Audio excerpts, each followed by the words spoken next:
cuts and school closures resulting from current state and local budget projection.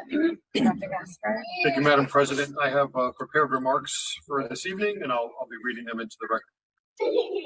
I'd like to thank the students, staff, community members, parents, the mayor, and our legislative delegation who've been advocating at the state level for more ECS funding. State level funding formula is a large part of the issue that must be addressed for school districts like ours, but local funding must also be addressed. Please know that the discussion and actions we are taking tonight must happen now and cannot wait. State statute requires that any non-tenured teacher who may not have a job with us next year is informed prior to May 1st. Unfortunately, the timelines for the finalization of the local and state budgets do not align with this legal requirement.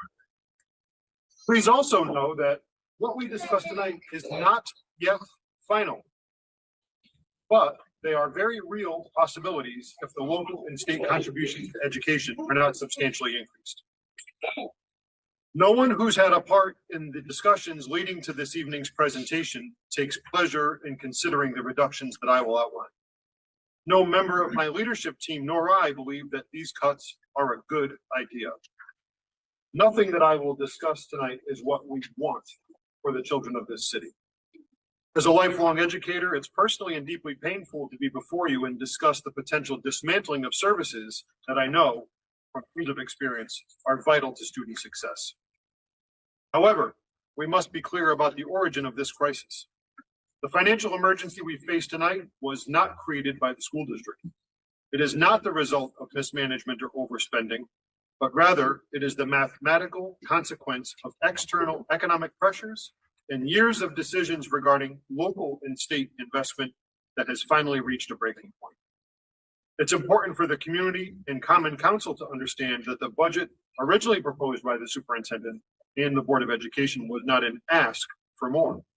It is a maintenance of effort budget or a level services budget. Our goal is simple and modest: to not make things worse for the kids of New Britain. We are not seeking to add new or experimental programs. We are fighting to preserve the baseline services our kids currently rely on. The gap between our request and the projected funding is not extra money. It is the literal cost of keeping our doors open, our current classrooms intact, and current level of staffing. The district's currently caught between two forces beyond our control: uncontrollable fixed costs. Over the past 4 budget cycles, we've seen sharp increases in special education costs and employee insurance. These are legal, moral, and contractual obligations. When these costs rise and funding remains flat, the money must be pulled directly from our classroom and other services within the district. And the funding gap. We are thankful to our state legislative delegation for the increases in alliance funding that we have received in the past. However, as you've heard in the news, the current formula used by the state of Connecticut has not been adjusted for inflation since 2013. In Exhibit A, we provide a historical analysis that illustrates why we are at this precipice. For over a decade, the school district has been one of the most poorly funded in Connecticut. The Common Council had made small, steady, but an incremental adjustments of just 1.5% over the past 10 years. This year's request would have been a negligible 1.01%, not 14.82. In Exhibit B, the mayor's budget entry for 2026-27 is shown. In addition to local funding, the state statutes that govern ECS and special education cost reimbursements are out of date and insufficient in supporting the modern costs of educating children. This is especially true in districts like New Britain. I'm hopeful that proposed changes in ECS formula will prevent fiscal crises like this one in the future, and I'm ready to provide input into this process if invited. As superintendent, I remain ready to collaborate with Mayor Sanchez, the Common Council, and our community. However, the collaboration must start with an acknowledgement of the facts. There are no wish list items in our budget. There are no political motivations. The district did not create this deficit, and our budget request is a good faith effort to simply maintain the status quo. Before we move on, I want to reiterate something that what we are discussing tonight is not final. It's our job, in accordance with state law, to notify non-tenured teachers who may not have a job. We need to make that notification by May 1st, and it needs to be done at a public meeting such as this one. Additionally, it's my responsibility to this board and to the community to be very clear and open and transparent about what a reduction of this size would or could look like. And that's the other purpose of tonight's meeting. So I'll move again through the packet. Exhibit A, this visually shows what I had discussed in my earlier remarks about what a 1.5 increase would have looked like had the district received that. I want to say that these problems build up over multiple iterations of city government and multiple iterations of state government. There is no one person to which we should point the finger or cast both. Exhibit B is a direct screenshot from the mayor's budget. If you've seen my earlier talks, there have been two main ways in which the school district has received monies: through what we would call the general budget, and then also through the special revenue fund. I've talked about the benefits and perils of both of those in the past. The budget book presented by the mayor does show an overall decrease in actual dollars as shown here. Excuse me, sir, I don't mean to interrupt. Please. I have a question. On that special fund account, does that still exist? City level? Is that account still open or has it been closed? I am not privy to that information. Okay, just curious. I've not received any communications to the affirmative or negative of the program. Okay, thank you. Potential reductions, and again, I want to stress potential reductions. As I relayed in a recent public statement, all of what follows are potential cuts. None of these cuts are certain at this time. Even though I'm forced to ask the board to vote on a list of teacher non-renewals tonight, it is not certain that all of these positions will be lost. If the final budget that the board receives from the city is sufficient, some or all of these non-renewed professionals will get a letter rescinding the non-renewal and confirming their employment for next year. None of the other programs or services that are mentioned below are definitely canceled. Because of the timing of the state budget and the local budget processes, the board and I cannot wait until late May to begin planning and considering for what might come true. We need to do that work.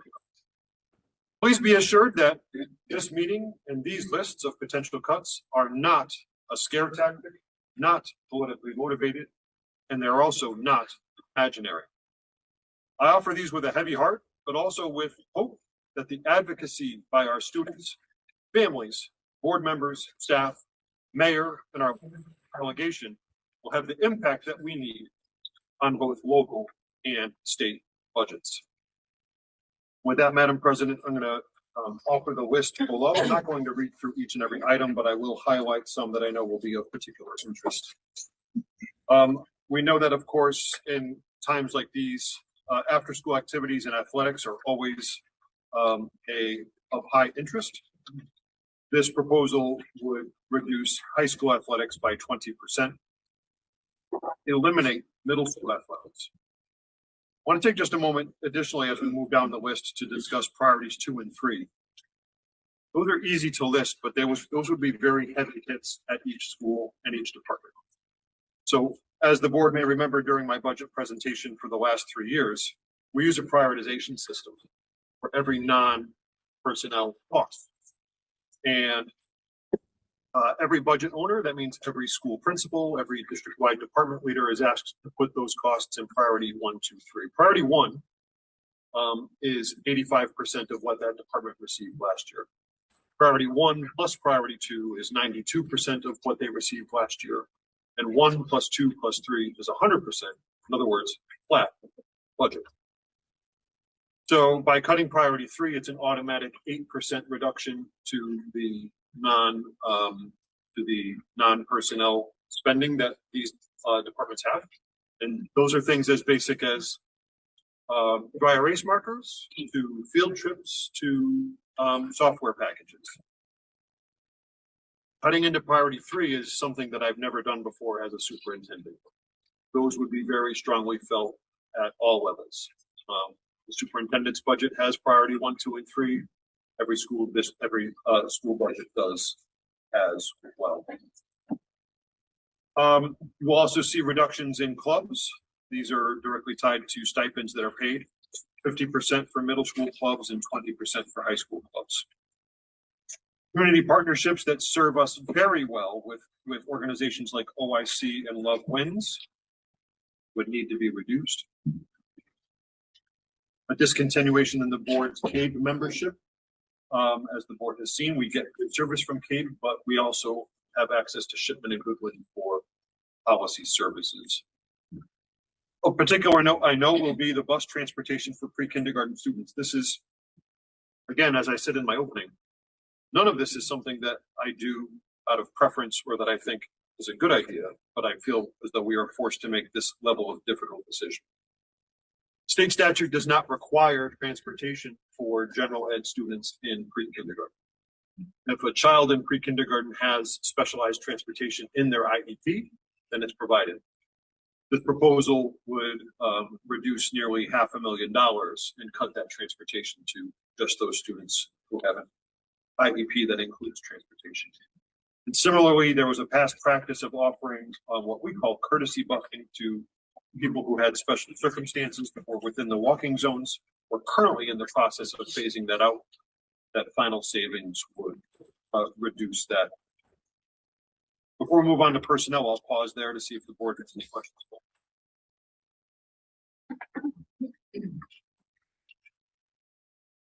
And of course, we can come back to that. Personnel reductions. Again, I repeat myself to say these are all potential reductions at this time. My goal is to illuminate for the board and the community, in the case of this proposal, what a total of $11.7 million of reduction would look like. For personnel reductions, these personnel reductions are based on the following assumptions. The closure of North End Elementary School, with the current 5th grade class moving on to middle school, and we have already placed a hold on new registrations at North End. We calculate that this would impact current 158 students by this closure. We've had to adhere, of course, to all seniority rights in our collective bargaining contracts. This implies what is known as bumping of personnel within categories, job descriptions, certifications, and qualifications. We've maintained a focus on class size and case load limits. As the board might remember from my original budget book, we have somewhat disproportionate or disparate class sizes throughout the district. This level of reductions is in compliance with those contracts. And of course, to the degree that we could in a relatively short amount of time, input and guidance from a variety of district-wide staff regarding changes in needs and services that are both increases and decreases. I don't intend to read the full list to the board. I can certainly pause, answer questions. I'll just tell you how the grid works. You'll see kind of the level, meaning are they working at the middle school, elementary, or high school level, or is it district-wide consideration? The role, the number of that role that would be reduced out of the total, so you get a sense of scale. What percentage of that role from the current total in that role would be reduced? The dollar amount saved, and then off to like a little more detail about what those positions are. We have done our best in a very, very difficult process to spread this, to protect the classroom to the degree possible, and focus on keeping teachers in class, again, to the degree possible, while also making the most out of the class size that we have available. Fortunately, all told, both certified and non-certified positions, that totals 103.9 reduced staff. It's very difficult for me to say that. Of that, or I should say included in that 103.9 are 49 non-tenured members of the teacher unit, members of 871, did receive notice that this would be discussed this evening. I'll pause there for more questions from the board. And I will, of course, answer them to the degree that I can. So, for any of these positions, do they currently exist on our vacancy list? Wherever possible, yes, some of them do exist on the vacancy list. So wherever possible, for example, if we had a vacancy to move someone into, that's already been done. So if that was possible, someone did not receive a notification today, or where you see these reductions, it doesn't automatically mean that somebody is losing a job on the non-certified side. For example, when paraeducators, as we know, we have openings in paraeducators, these people would be offered a chance to move into those other positions. Other question, you've got 10 FSLs on here. Is that the entire group of us family liaisons? That's everybody? No, it's a reduction from a total of, I believe, 14 to 4. We're moving out those that are not funded by the FRC grant.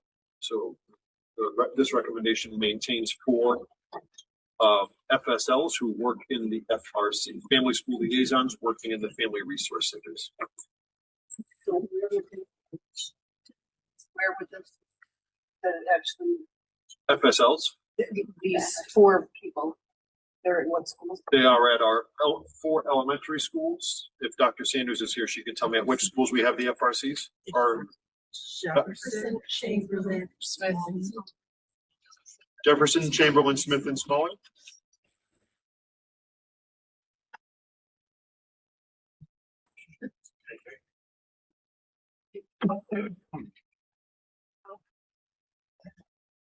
The applying program here. So there was 2 teachers, now there's going to be 1.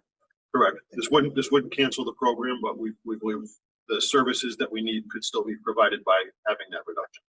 Now, what's the number like? Because I know that some of the outside placement we're going into that program, so we had gone from small number up to 40, so it's not 40 students. No, I don't believe so. I don't know if Mr. Steger was in the audience, but I can get that answer for you.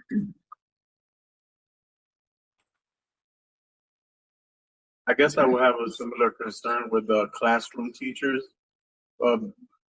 As far as the classroom sizes, there's 13 at the elementary school level. Would that be a case? Bigger classrooms and So we currently have some classrooms that are quite small, compared to others. So we have some classrooms that are at contract max 25 or 27, but we also have classrooms that are at 16. So this would be a process of kind of normalizing that and bringing them all up. When we did this work, we took a look at the contractual class sizes, which are depending on the grade, either 25 or 27. We built in a buffer there of 2 or 3 kids in case there's an influx into a school, wherever possible. thank you. The CBAs at Brookside, they're needed, but does the attendance that we're seeing at the school offer off all of the days that are placed there? I don't know. I can research that.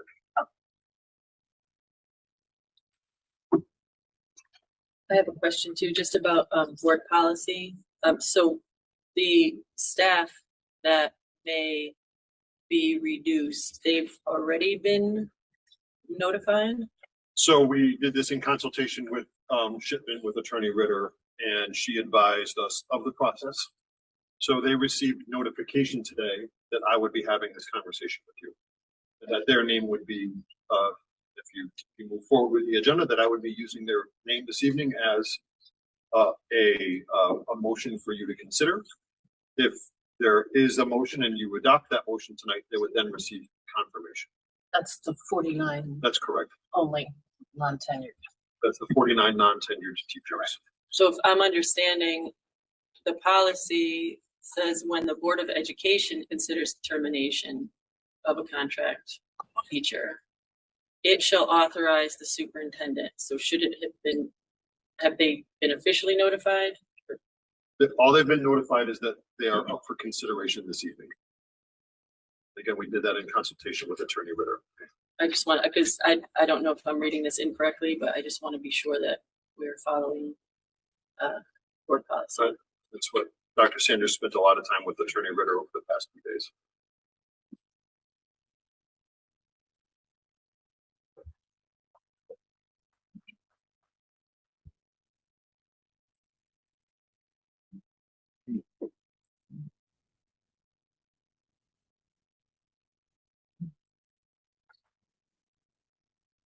I'm looking at the STEAM teachers. So for the 19 and 20. So what's unique about how we currently use our STEAM teachers, which has been very helpful, is STEAM teachers currently teach STEAM at about half of their day, and then they provide reading intervention about the other. So by reducing that, kids will still get the same amount of STEAM, but they'll get less access to reading intervention. Again, I do not think anything that's on these lists is something that I desire. I have another question. Because the total at the end is $11,794,915.50. That's still under the ask. And from your last comments, the 1.6 million that we would receive, it still throws us, adds up to 20 million. So is the hope that the state will cover the rest of that budget ask? Yes. So that question makes my stomach hurt. I'm being, I think, reasonably optimistic based on the discussions that we're hearing from people like Speaker Ritter, who most recently are talking about an extra 170 million statewide, based on how we've seen other financial assistance happen. So this, you're exactly right. This proposal is roughly 8 million short of the total savings we would need if we got nothing. Mm-hmm. And it's, and again, the mayor has submitted a budget, but not even his budget is final. Just as I present a budget to you to approve, he presents a budget to council to approve. So everything at this point is my best educated guess. So you're exactly correct. I'm losing sleep at night, hoping that I wasn't too optimistic. This is already, for me as a lifelong educator, devastating to talk to you about tonight. But yes, your math is correct. I would like to share in the sentiment. This has not been easy, I think, for any of us, and I'm imagine it's twice as hard for you, of course. I thank you for this presentation and these cuts. Although none of us want this to be a fact, but it just asked the question so the public could understand. Thank you. I don't know if this is the time, and if it's not, I can wait. So I'm looking at the cuts, and I was an accountant before I was a teacher, so I'm always like running numbers. I just had some questions on the proposed budget. Is this On our budget proposal? Yes. In a way, no. I'm happy to answer the question if I can, but it's already been adopted by the board. Yeah, no, I'm just wondering where we can save Sure. things. So I was looking at the there's a category outside sub non-certified, and I was looking at, yet last year it was 0. The proposed budget is 3.4 million. Sure. And I just didn't know what that was. No, it's an excellent question. And then I know that you had said that a big chunk of things is special ed, and it's not regulated, the outplacement, so it could go up. So I was just wondering, well, it will go up. I was just wondering about, there were 2 big ones, transportation. So if I may, so Yeah. I can One thing at a time, yeah. Right. So, and Ms. Alfano. We've all been losing sleep over Yeah. this. So. Ms. Alfano, so about a year ago, and I'll admit to my own ignorance, I was surprised to learn that this district did not provide sub-para educators. And what we were finding is that was becoming a critical need. So I authorized Dr. Sanders and to use our existing sub-provider, ESS, to also provide some Harris. So that's why it jumps from 0 to, I think you said 3.4 million. Yeah. Am I correct on that, Ms. Alfano? That's correct. Thank you. So where was that money last, like what was paying for that last year? Or we didn't have sub? or It's something parent? we implemented partially through last year when we saw the need and what was happening with our special education classrooms. And then I know, what numbers reflect special ed? Because there's transportation that went up I can't read it, it's such a small print, 5.8 or 5.9, I can't read it, million, and then tuition went up 5.7 on average. This is, Sure. so those are big numbers. And so that's, that's like 10 million right there. The answer is both. So it's additional students going to outplacements. Sometimes they're traveling a further distance. Outplacement facilities are filling up, so sometimes we actually have to look geographically further. And buses are built by the hour. So both more students, perhaps traveling further, is the transportation cost. It's also important to remember that that contract went up to competitive bid, and it was higher than we even anticipated. And then the other side, I think what you're looking at is the tuition cost for the outplacement provider institutions themselves. Right. Right. Like I would just like to, and I know that these are just suggestions. I know we're like step 1, maybe 2 of the budget process. Yeah, right. I mean, but it's little steps and it's going to take a lot of teamwork.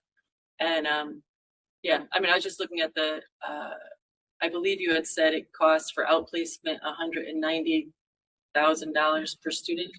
Our average, your memory is excellent, but it was 189,700 or something like that was the average outplacement per year per child.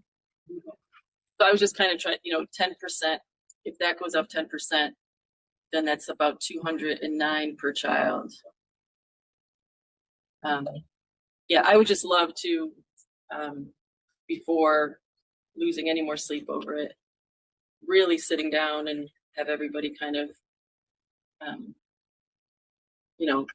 line by line, number by number. And I know last night at the council meeting, majority of the council members said they want to work with us, they want to help us. So I just want to put that out there, and echo what you said about if Common Council in the years past had incrementally made increases, that we wouldn't be in the situation we're in. So I don't want, I know a lot of people are Bobby Sanchez, but he just got here. So I'm just putting it out there as this is a problem that has been building for many, many, many years. And now we're playing catch up. So. And I'm honest when I say, I don't believe you can point at any one really entity or person or council. Right. I just want to make that. The roster of the Common Council today does not look like the roster of Common Council from just 5 or 8 years ago. And perhaps I'm overly an optimist. I believe everybody comes at this with good intentions. Right. And nonetheless, we are where we are. Right. I'm all for planning, and I'm all for, worst case scenario is such and such, and that I have faith in the. I tend to be an optimist too, and I have faith in the council. I have faith in the state, and but it's good to prepare. Yeah. But be aware.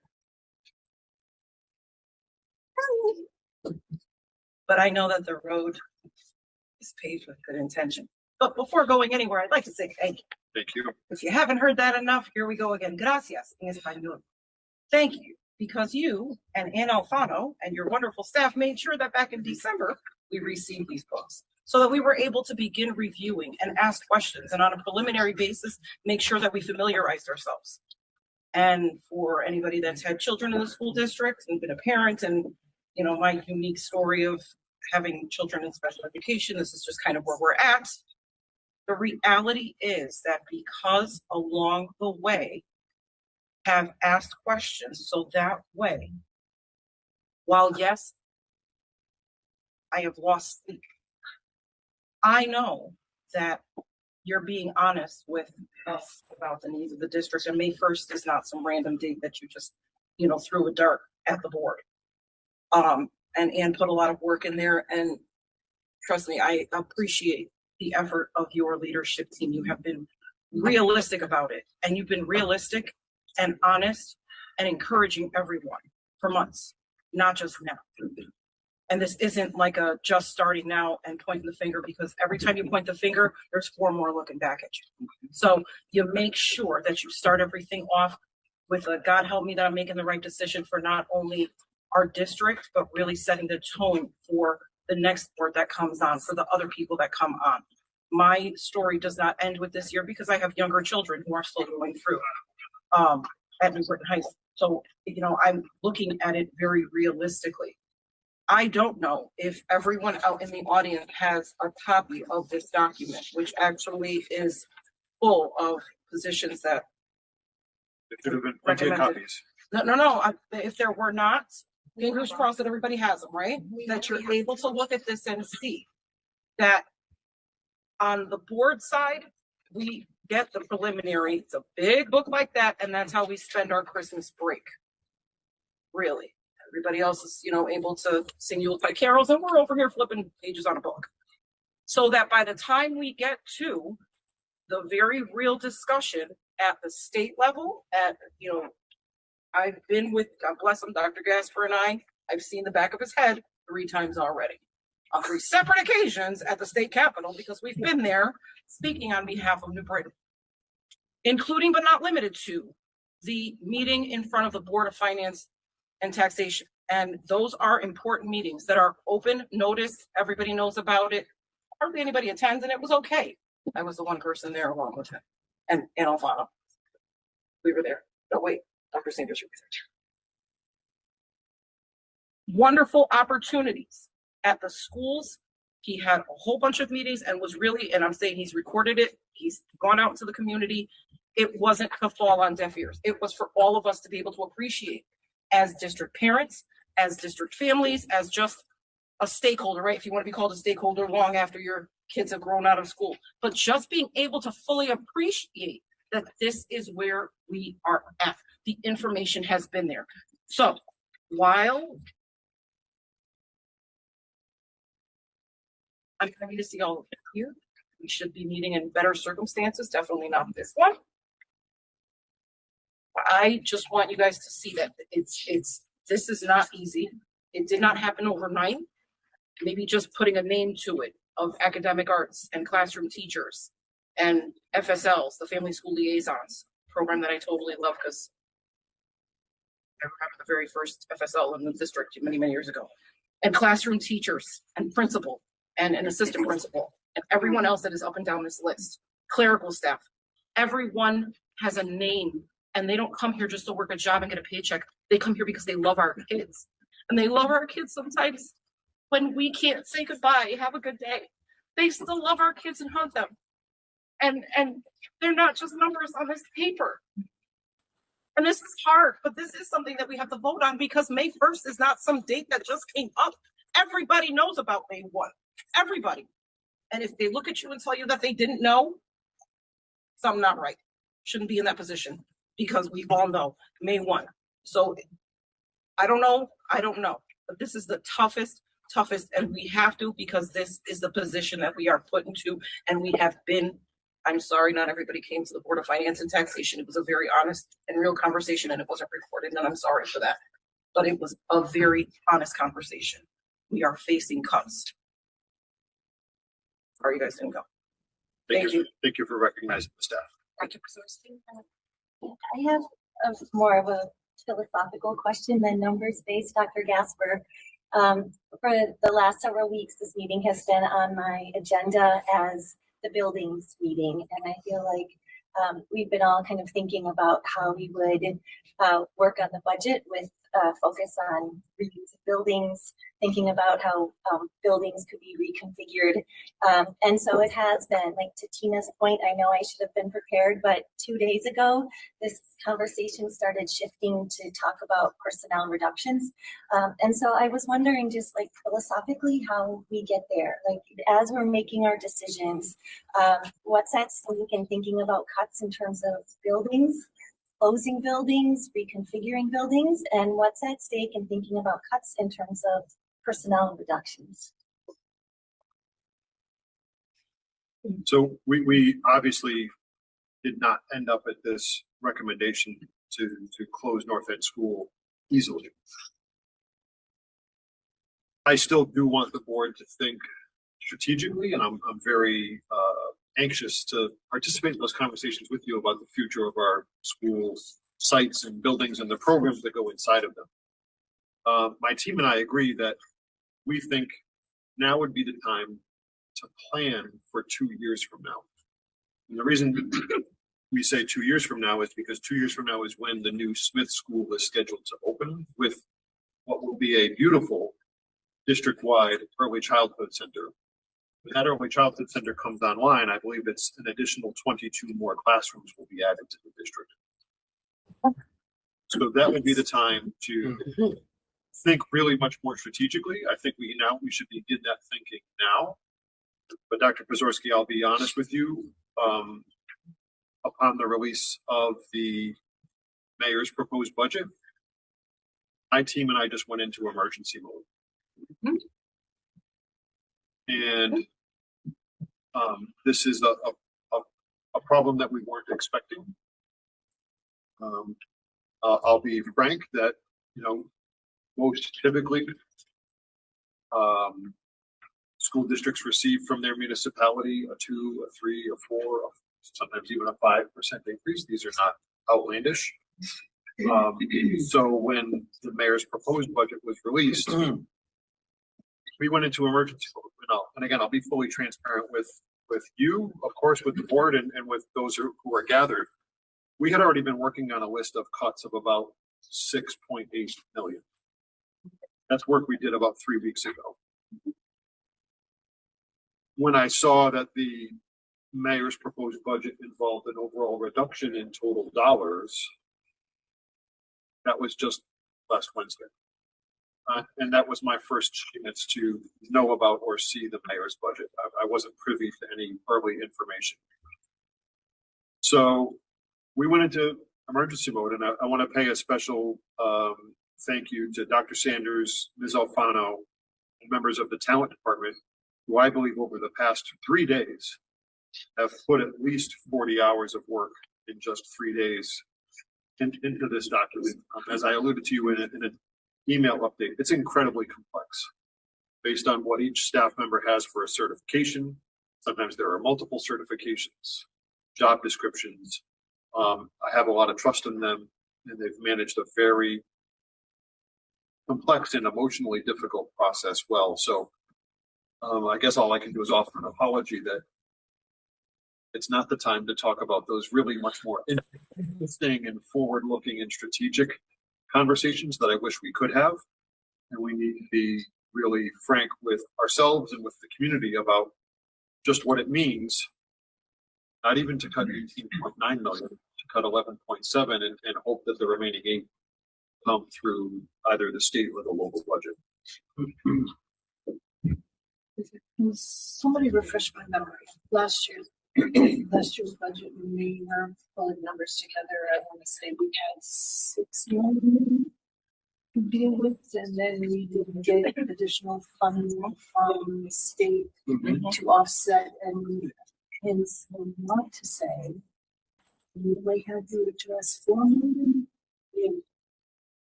Ms. Alfano? Ms. Alfano says approximately, yes. Yeah, that's about right. I thought I was getting old. There were different funding streams at the last minute. There was an injection into excess cost and things like that. Correct. Yep.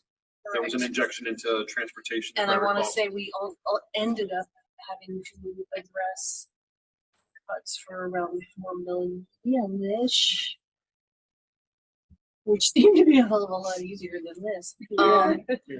We struggled through that. We did have some staff reductions last year, but we were able to do them by attrition. By attrition, yes.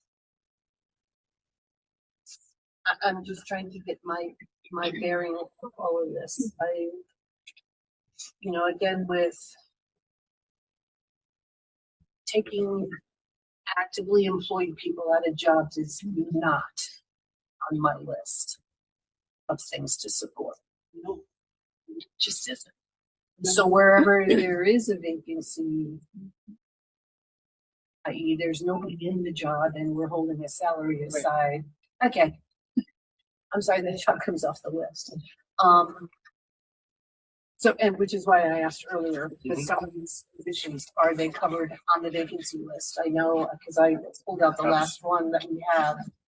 Absolutely. Wherever a vacancy was available, people were, they're not yet moved. We don't want to say they were moved, but it was brought in under consideration. And these considered some future attrition, terminations, retirements, but not all, I don't. We did absolutely. We're thankful to members of the staff who've already submitted resignations effective for the end of the year. Where we had any level of certainty that we felt like we could, we did factor those in. Absolutely, yes. Even with resignation, we're still out there. Correct. Resignations and retirements, this is the number. And the vacancies. Vacancies wherever it was. Yeah, because I believe he indicated that some of these positions are currently vacant positions. They're not all bodies in seats. This is correct. Out of the 103.9, some of them would be vacancies that are closed, but they're nonetheless a reduction in staffing. Yep. I just want to say something because I had this conversation twice. One in my personal post and one in one of the New Britain pages. No, not even talks. Oh, that's social media stuff? Yeah. We have to understand that this is not easy, right? This is not a battlefield. We're not here to fight. We're not here to point the finger. But coming off of last year, we did receive 3.6 million from the city, right? And like you stated in the beginning, it came from different accounts. That's number one. Number two, we have to come together and we have to utilize the information, the resources given to us. And I'm going to say it here publicly again. Go on the CSDMB website, .org/resource/budget. Put in your letters to the state reps, put the pressure on Governor Lamont. We have been flat funded from the state since 2013. And he flat funded us again this year. It's not going to get easier. The next year might be worse. God, I only hope it does not get worse. But we have to come together, put differences aside, and put the pressure at the state level. They ended last year at a $500 million surplus. And I'm happy that we heard that we're going to get $100 million, but that could be more. That could be more. But if we come together, just like you guys did tonight, go up to the Capitol, go and speak publicly and put the pressure on them. It's election year. You want to vote? Put the money where your mouth is. And we have to stop fighting and pointing fingers. At the end of the day, we're here for the kids. That's it. That's it. I'm just looking at this chart here. I'm sorry. No, go ahead.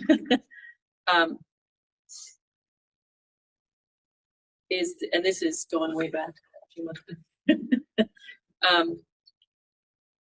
In my notes, it says that the yellow section was from the state. So has the state been, because it said in 23 it was 32 million, 24 it was 41 million, 25, 26 it was 50. So that's from the. I'll just offer one small correction to what Mr. Rivera said. Because it wasn't a state flat fund, it was a city. It's one of those things that are both are true. Okay. Both are true. Again, thanks to advocacy from our delegation at the state level, we have been receiving increases in the alliance dollars, and that is indeed state dollars. Mr. Rivera is also correct in that the formula that determines that hasn't been adjusted since 2014. So again, thanks to advocacy by our legislators, we've arrived at what's called full funding. The trouble is full funding is based on a number from 2013. Yeah. So this is a case where really both are correct. Okay. Thank you for clarifying. That's why for me, a lot of that is wasted energy. Yeah. This is where the focus. How we got there. All the social media I'm reading and everything else. No, this is it. This is where we're at. This is why we're here. And if you're going to be part of solutions, resolutions, that's what we need to be focused on. That's where the energy has to be. I'm seriously tired of all the social media stuff that is, there's a lot of misinformation and misguidance. Yep. Stop focusing on that noise. I suggest you stop reading it. That's what I do. Well, you know, my kid keeps telling me, Mom, get off of social media. I really should do that. But I like to scroll. But anyway, this is our focus. This is where we need to be at and coming up with solutions. You know, I have to give kudos to all of the staff, and that's at every level, for all the creativity that people have been putting in all of these years to make this work. But we've hit the wall. They've hit the wall. We can't do that. They can't do that anymore. But kudos to all of you. I'm looking at Miss Lindy and everybody out there. All of you who've been doing what you needed to do for our kids. Truly. So let's roll up our sleeves and get it done. I want to reiterate, this is not final. Yeah. And I'm going to put out there in the universe, I don't know who it is who's going to pull the rabbit out of their hat,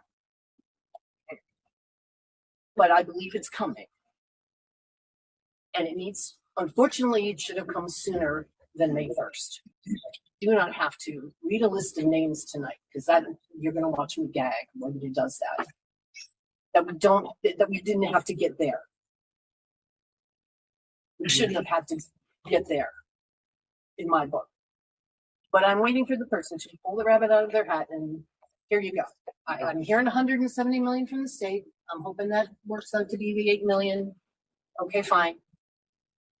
So we need to work on where the rest of that's coming from.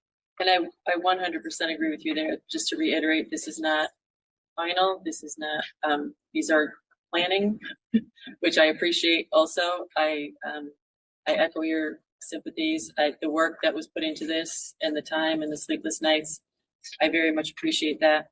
I feel we're in the beginning. You know, it's kind of step 1 or 2, like you said, or 2.5, and we've got a long way to go. And I keep thinking it's going to be okay.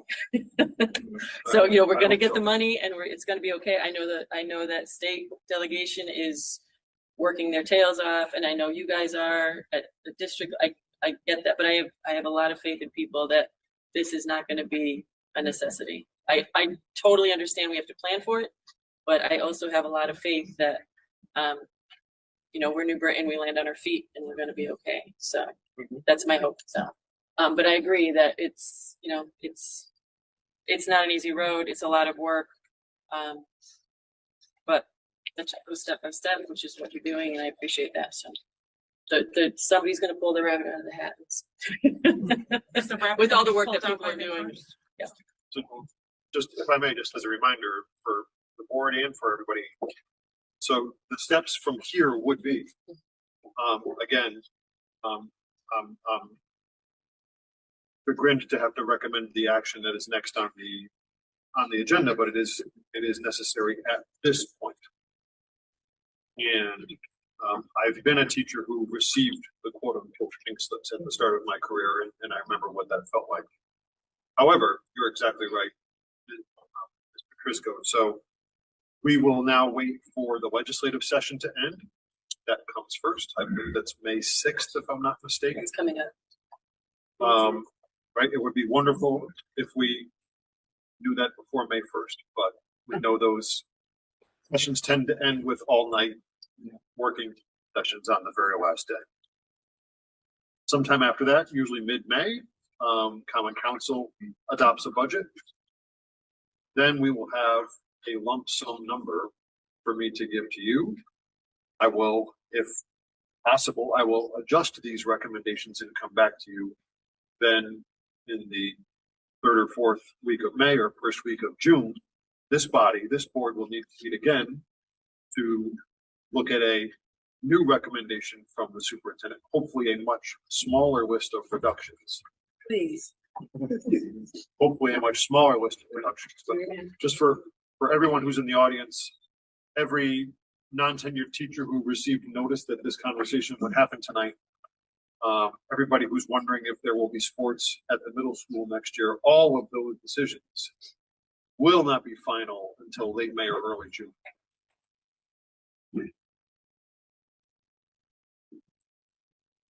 Thank you. I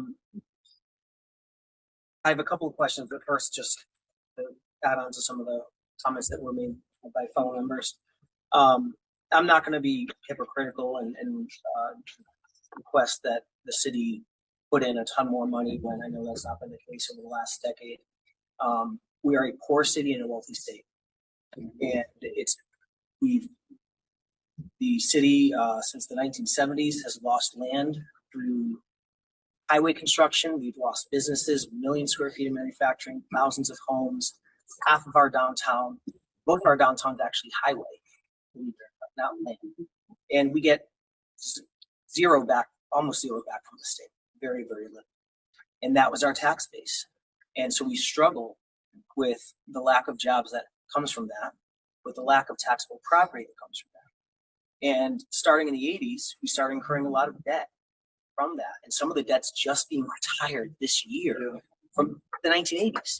So when you look at the debt service that we have, that's an added cost of $23, $24 million, 25 maybe this year. I'm not sure if there are any aldermen out there, but I believe it's a very high number, mid-20s, that we're paying every single year. That if it was 10 million, more manageable number, that would be money that would be freed up to help our district and our kids. So, you know, I look at what's happened and what has become of our city over the last 50 years. And, you know, I hope and pray it doesn't fall into deaf ears, but we need help from the state. Mm-hmm. When decisions are made in Hartford and the majority of people do not live in the Meridans and Britons and Waterburys, and they don't know the struggles of putting a budget together. Greenwich, Stamford, they're not getting state money. So if the people making the decisions are not getting state money to help fund the schools, they don't understand how desperate we are, and the fact that every tax increase locally goes on to not only our business owners, it goes on to our property owners, it goes on to our renters, because the cost of the landlords, like it or not, increases and it's passed along. So every single local tax increase hurts our families who are already struggling. The wealthy in town moved out. There's nobody, we're all middle class, you know, and struggling, trying to make ends meet, you know, working class. Yep. So that's my statement as far as that goes. Question regarding communications assistant. Is that a student facing position? That is a central office district wide communications assistant. Again, would be a loss. However, upon the recommendation of Ms. Langer, I do agree. We have 3 communications assistants district-wide, one at the high school and one here at central office for Arabic. So it would be a loss, but we feel as though there's enough Spanish-speaking staff at the schools to help should we lose that one person. Again, this person was just in 2 expulsion hearings with me yesterday and was critical to making sure those families understood what was going on.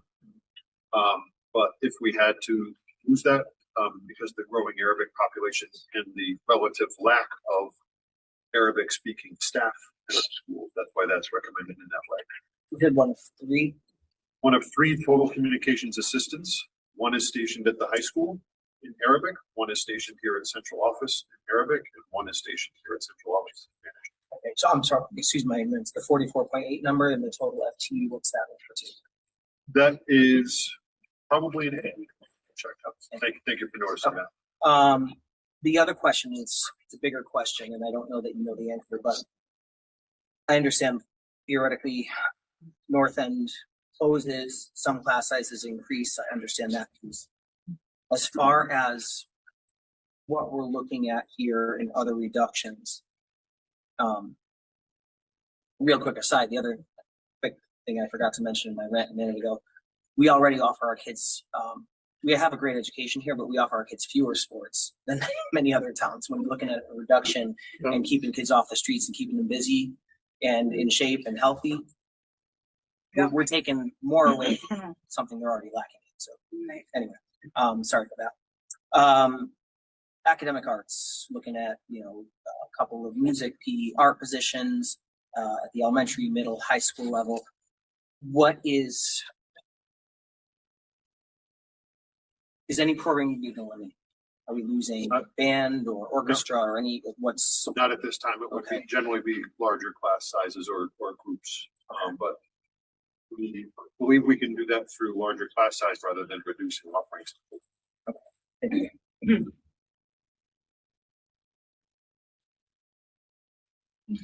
So, I was looking at this read 180. Yes. And there was another reading program that's being reduced. Those are the things that we really need. We need all of them. I agree. But we're taking away the support that was there for the students.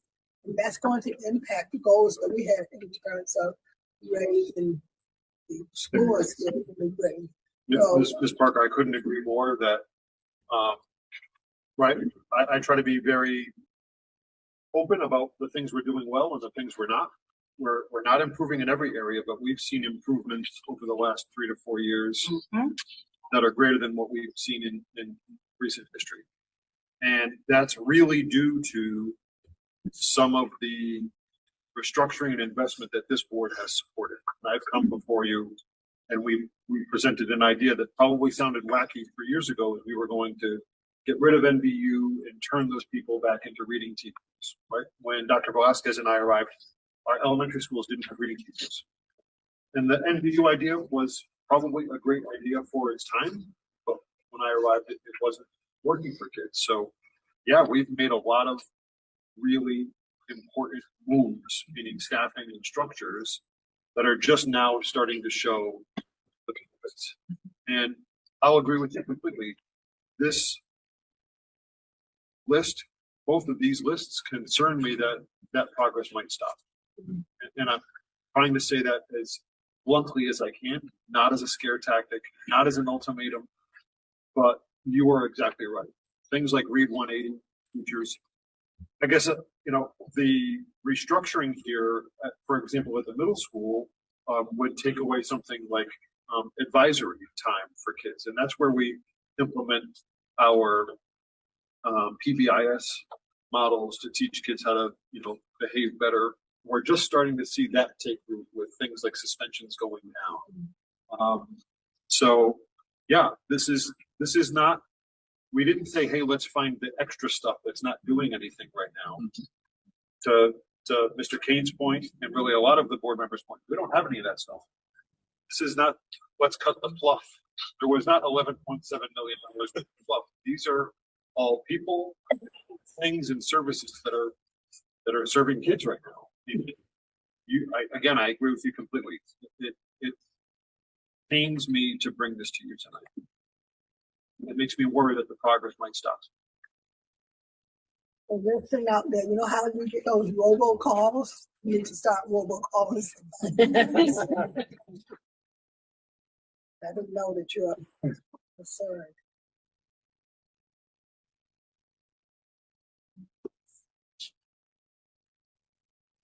Moving on to the next thing. Next item on the agenda is discussion and possible action regarding the non-renewal of contracts for certain non-tenured certified staff members.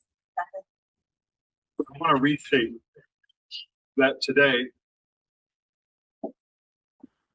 49 non-tenured staff members, very dedicated educators, received notice that we would be having this conversation tonight. I also want to state that every member of my staff, and I know every member of the board that's sitting at this table, hopes that we'll be able to rescind most or all of those notifications if the board so votes tonight. It's just a very unfortunate fact, and there is no one to blame that the state statute about May 1st does not align with the budget calendar for the city, which does not align with the budget calendar for the state.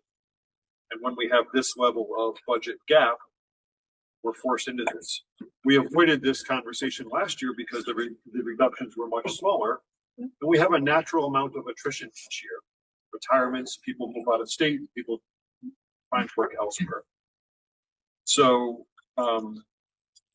if the board president is ready, I'll read the recommended resolution, and then somebody, they could just simply say so moved. John? So I recommend a motion that the New Britain Board of Education votes not to renew the teaching contract of the teachers named below for the 2026-27 school year for budgetary reasons only.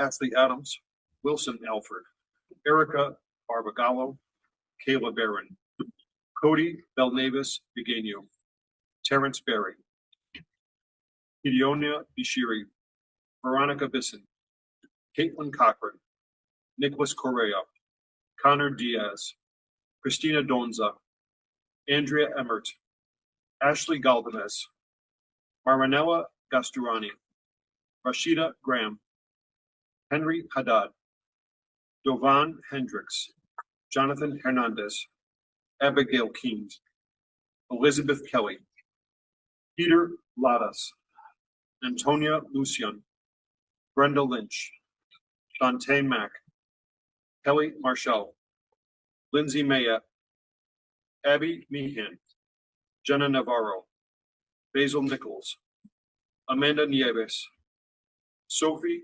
Ostendorp, Renalise Okendo, Erica Paradis, Isabel Poxy, Adriana Petrucci, Courtney Proto, Jonathan Pine, Rhiannon Rennie, Tina Riddick, Ashley Rodriguez, Gabriella Yemen, Vera Sanchez, Courtney Scotto, Emily Sloan, Jessica Uba, Savannah Wilkinson, Renata Witkowski, and Taya Zizoli. So recommend the motion to the board. So moved.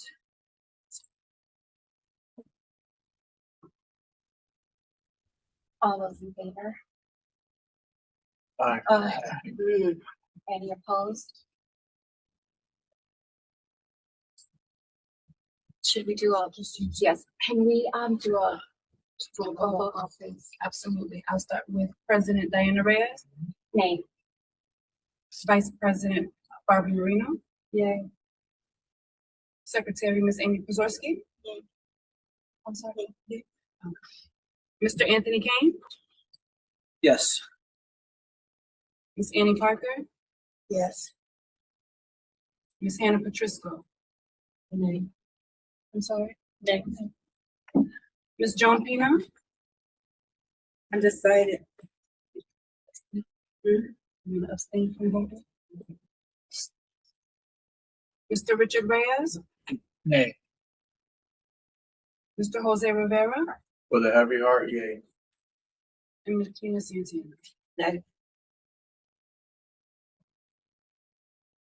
Motion I'm sorry, did you say passes or fails? passes. Thank you. I'd like to move on to public participation.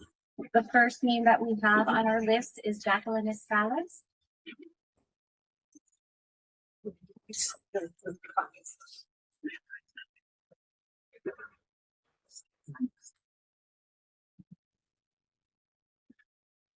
Good evening, President Reyes, members of the board, and Dr. Gasper. My name is Jacqueline Escalez. I know that You've done a wonderful job explaining what you've gone through, but I still feel the need to just say my piece. I speak to you tonight as a resident who cares for this city, as a taxpayer, and as a teacher nearing retirement after almost 35 and a half years of service to our community's children. Ironically, I'm ending my career just as it started. I got my first paycheck and my pink slip handed to me on the very same day. Here we are, all of these years later, continuing to struggle with money and handing out pink slips. I stand before you tonight because the items on this evening's agenda, specifically the potential staffing reductions, program cuts, school closures, and the non-renewal of non-tenured staff contracts, represent a critical threat to the future of this city. For over 3 decades, I have witnessed the incredible potential of our students. Yet it is undeniable that years of chronic underfunding have brought Grit into a state of crisis. We are not debating extracurricular luxuries. Instead, the survival of essential staffing and foundational programs, those required to ensure student safety and academic success, are at risk. These proposed personnel reductions and contract non-renewals represent far more than mere budget cuts. They directly impact the educators who provide our students with much needed stability and our students who rely on those supports. Removing these roles threatens the fundamental structure of our entire school system. As I prepare for my own retirement, my greatest concern is for the colleagues and students that I will leave behind. We have seen fragile but real progress recently. The green shoots you speak of, including improved student attendance, test scores, and more high schoolers earning college credits. This success is built on programs like the NAF Academies in Britain High School, whose graduates recently shared with this board how these opportunities fundamentally influence their lives and futures.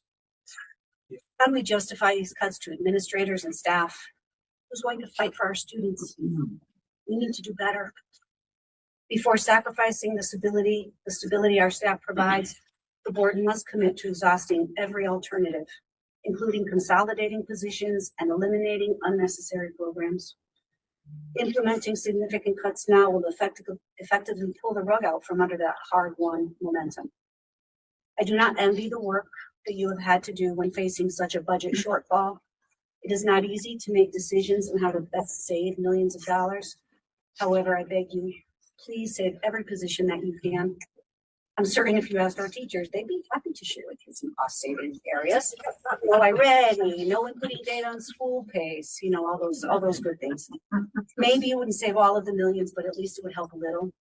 And that might save a couple of bilingual teaching assistants that are so desperately needed. They're so connected to our parents. It might save a couple of teachers, a couple of para-educators who support our most fragile students.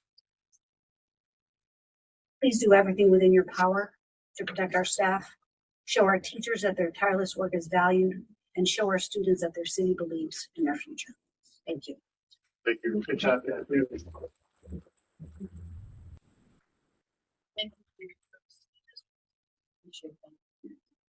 I have Laura Volpe.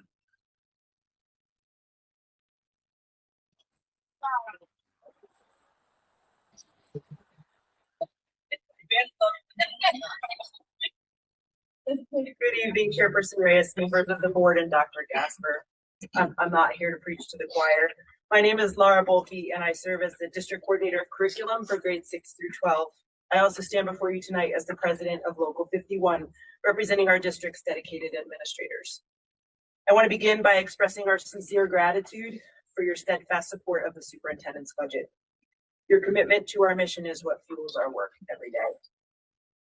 I just want to acknowledge that should the mayor's proposed budget come to fruition without additional state support, the work before you will be incredibly difficult. As we face a shortfall of $18.9 million, I know the proposals, I had to change the tense because I thought the comments were first. As we face a shortfall of $18 million, I know the proposals that were presented tonight were hard to hear and would be even harder to imagine and implement. These cuts, should they occur, will have profound effects on our schools, our administrators, our teachers, our support staff, our students, our families, and the very fabric of our classrooms. Should we have to proceed with this massive budget shortfall, the work in front of you after tonight will be heavy. Please know that we appreciate the gravity of the decisions you may have to make. We remain committed to working in partnership with you to navigate these challenges while doing everything in our power to protect the integrity of instruction and the potential of every student in New Britain. Let's hope tonight remains an exercise in preparation for a future that never comes to fruition. Thank you for your time and your service to our children. Thank you.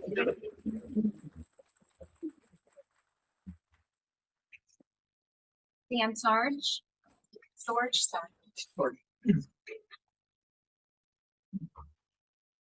Good evening, members of the Board of Education, Dr. Gasper. My name is Dan Sorge. I'm a teacher at New Britain High School. And as everyone has mentioned tonight, it's a bit upsetting to be talking about the proposed cuts. And hopefully the rabbit can get pulled out of the hat. But I'm here tonight to speak in strong support of maintaining the District Coordinator of Career Pathways and Community Partnerships position. At a time we are facing challenges, academic, social, and economic, it is critical that we protect the systems that connect our students to meaningful opportunities. This role does exactly that. It serves as a bridge between colleges, careers, and the broader community. Just a few weeks ago, you welcomed alumni from our academies into this building. They spoke about how transformative their experiences in New Britain High School were, how internships, mentorship, and exposure to real-world pathways shaped their futures. Those students represent a small fraction of those with similar stories, and those experiences do not happen by accident. They are a result of intentional coordination, relationship building, and program oversight. Exactly the work outlined in the role. When you remove a position like this, you're not just cutting a line item, you're dismantling a piece of infrastructure that makes those success stories possible. If we are serious about equity, about workforce development, and about preparing students for life after graduation, then this is not a position we can afford to lose. Our students, our programs, and our community are stronger because of it. Thank you for your time. Good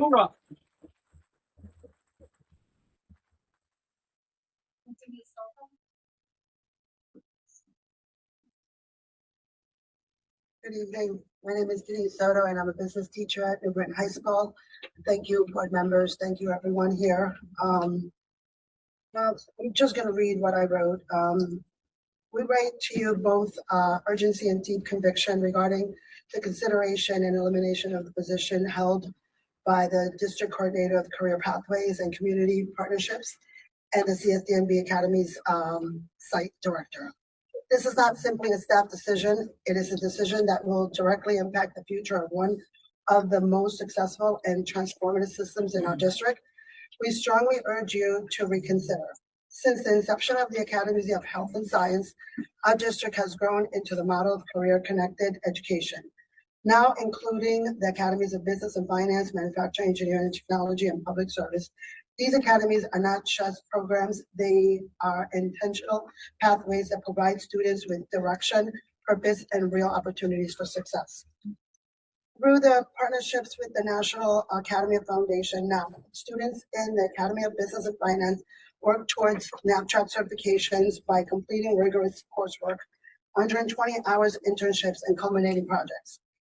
These are not abstract learning experiences. They are real-world skill-building opportunities that prepare students for life beyond high school. Students also participate in meaningful hands-on training such as the HRA partnership with VITA, tax preparations, and personal banking workshops, developing critical financial literacy skills.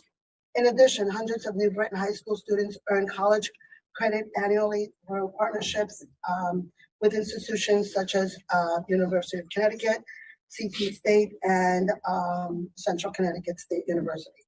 These opportunities expand access and open doors that many of our students once believed were out of reach. The outcomes are clear. Academy students consistently achieve at a higher graduation rate. But beyond the data, there is something even more important. We see students who once felt disconnected find belonging in these academies.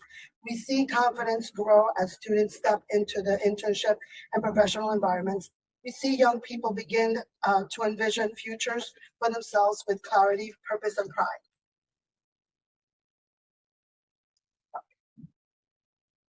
It is the result of the years of vision, persistence, and unwavering dedication from the staff member that may be cut. She has not only helped build these academies from the ground up, she has sustained them, strengthened them, and created a cohesive system that continues to evolve to meet the needs of our students.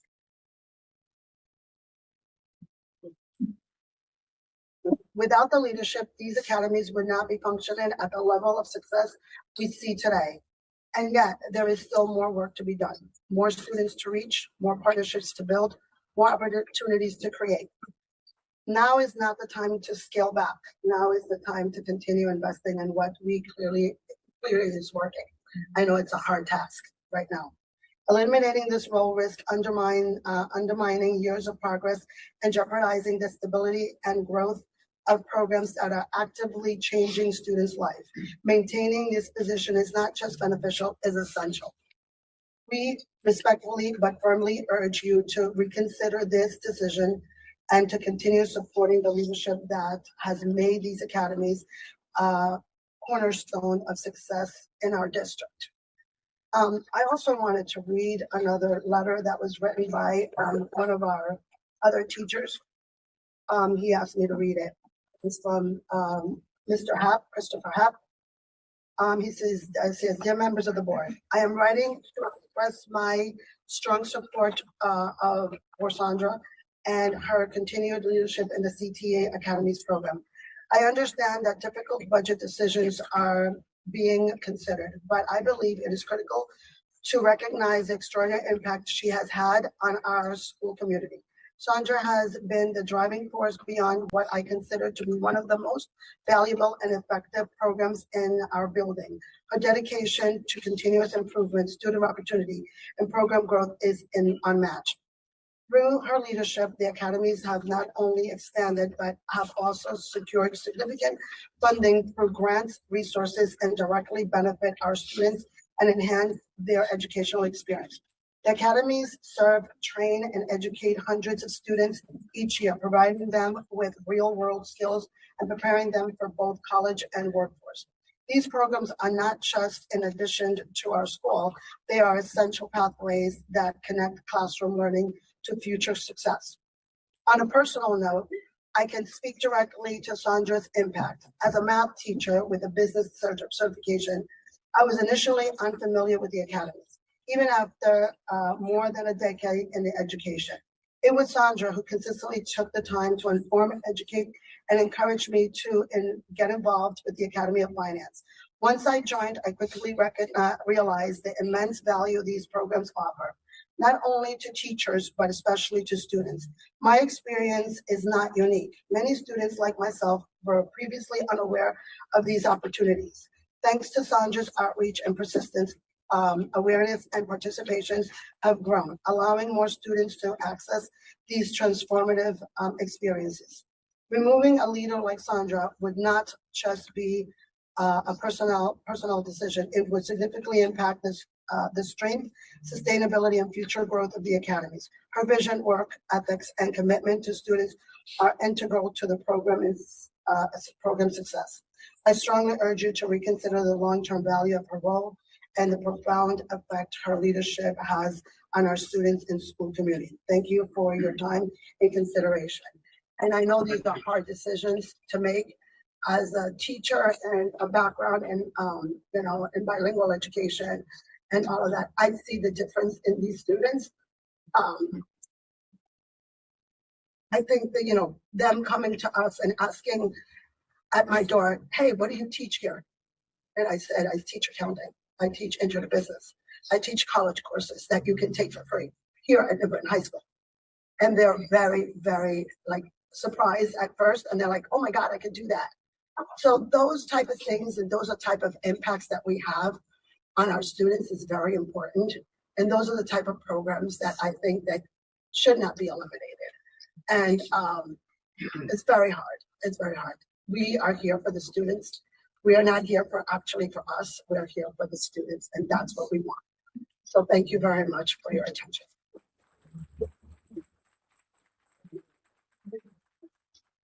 Is there anyone else who'd like to address the board?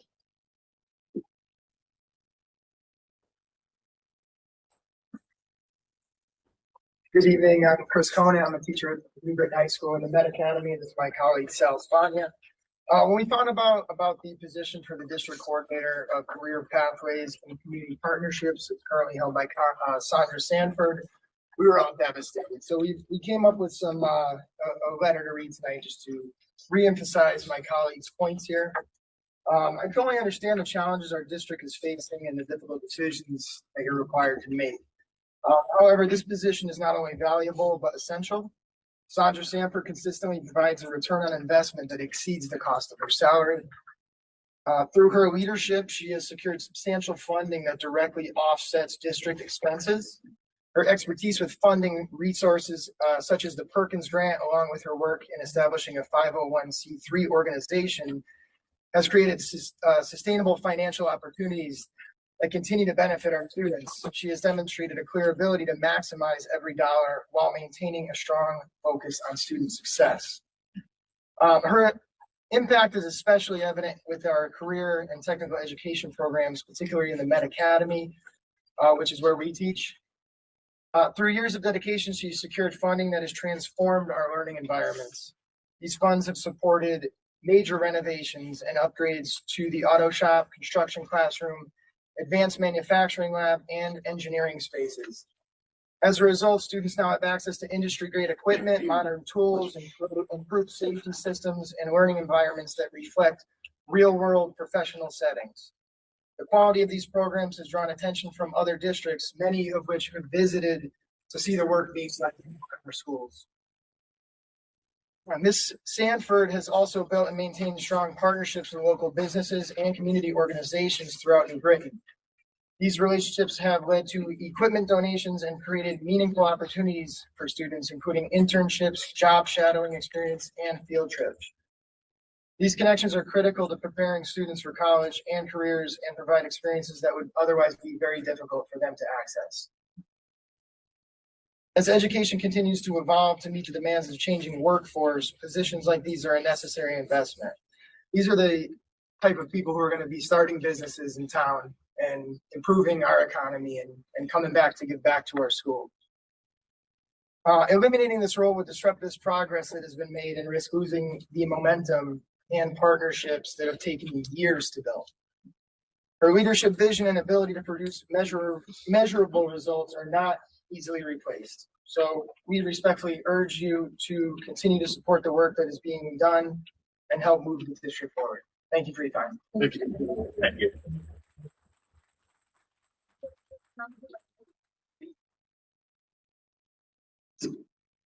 Hi, I'm Tristan Mason. I'm speaking on behalf of Pulaski Middle School and middle school teachers in general.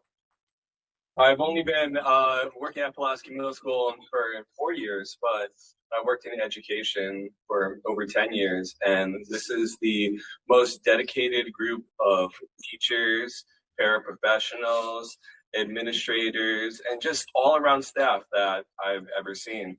It's not easy working in a middle school. Every day when we come in, sometimes we're pulling our hair out, but other times we know that we're making a difference. We know that we are breaking through to these kids. And I have seen my wonderful staff do this every single day at Pulaski Middle School. So I want you guys to remember that, we are understanding of each and every one of you. It's not an easy decision to make. And we're also making those calls to the governor's office. I did this today along with several other of my staff members, but please keep middle school in mind and the difficulty of being a middle school teacher, administrator, nurse, and whoever else, because we do make a difference and we have seen our students grow over the past several years. Thank you so much.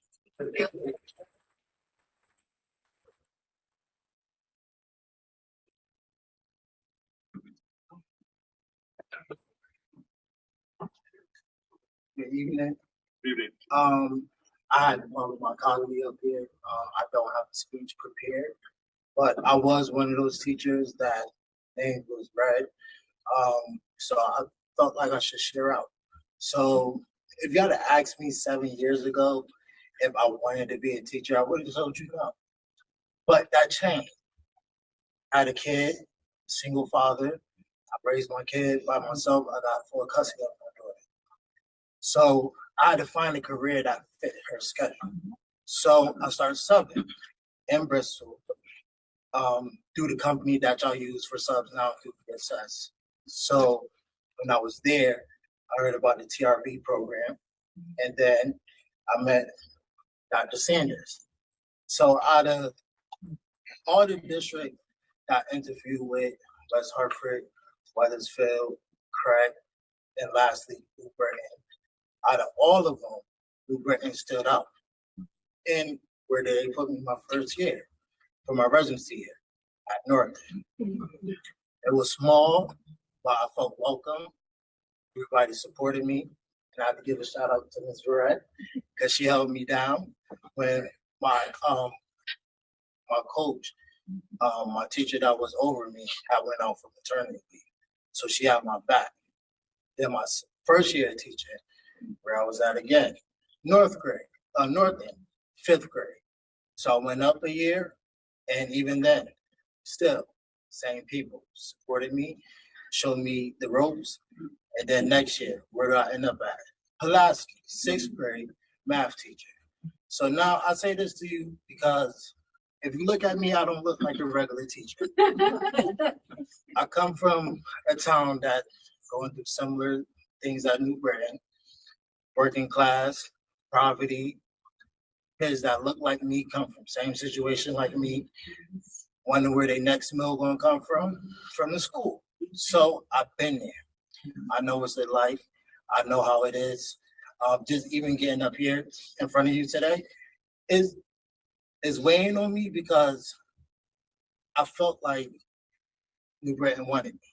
So when I got my pink slip today, just the slightest feeling of not feeling wanted, I thought coming here, rushing to work, dropping my daughter off at school at 7:30 in the morning, paying for before and after care $400 a month, trying to get here on time, and then even being a few minutes late. Luckily, my principal don't penalize me for that, but just even being transparent with that, being at Pulaski, I felt wanted. And for them to understand the position that I was in as a single dad. So just to come here and to show up, and like you said, working with middle school, working with fight yesterday. So just to stand here today to tell you that this is where I want to be at, I'm pretty sure everybody on that list wants to be here.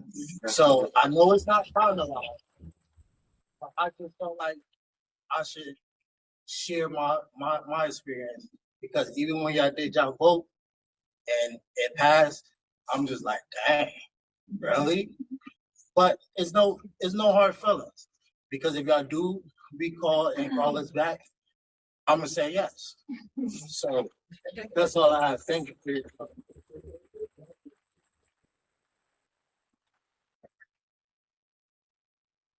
Would anyone else like?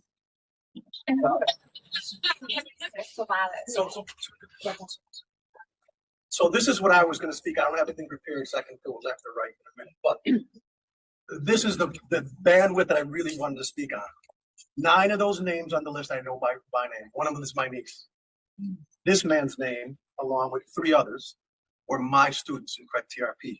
My sister worked on that program, catered that program, and I told this man, and I'm getting emotional about this because I taught this man class with his daughter sitting in the room. Oh, right? Right? Am I lying or am I lying? And she's a wonderful little girl, never made a pee yet, right? And this man came there late nights, grinding it out. And I feel, in a sense, I know it's not my responsibility, and I don't take the responsibility. It's not the responsibility you all have, because God knows I wish I was up there with you all. I get it. But I told this man he was making the right choice. I told my niece she was making the right choice, right? And here I stand now, and I feel like a liar, even though I know it's not me, right? I get it, right? But 8 of those names, right? I was together with this man, my niece, lovely young lady, Ms. Mack. We had a great class. We had a good time too. And I was a pretty easy teacher, wasn't I? So I just, that was the bandwidth that I want to speak on. You can stay here now. Just do what you want to do. You can stay here. But you know, I left Manchester, came back here, right? Because I think I love being up there, no offense. It's just that, I feel like I needed a little bit more time on task with kids and the adults that support them.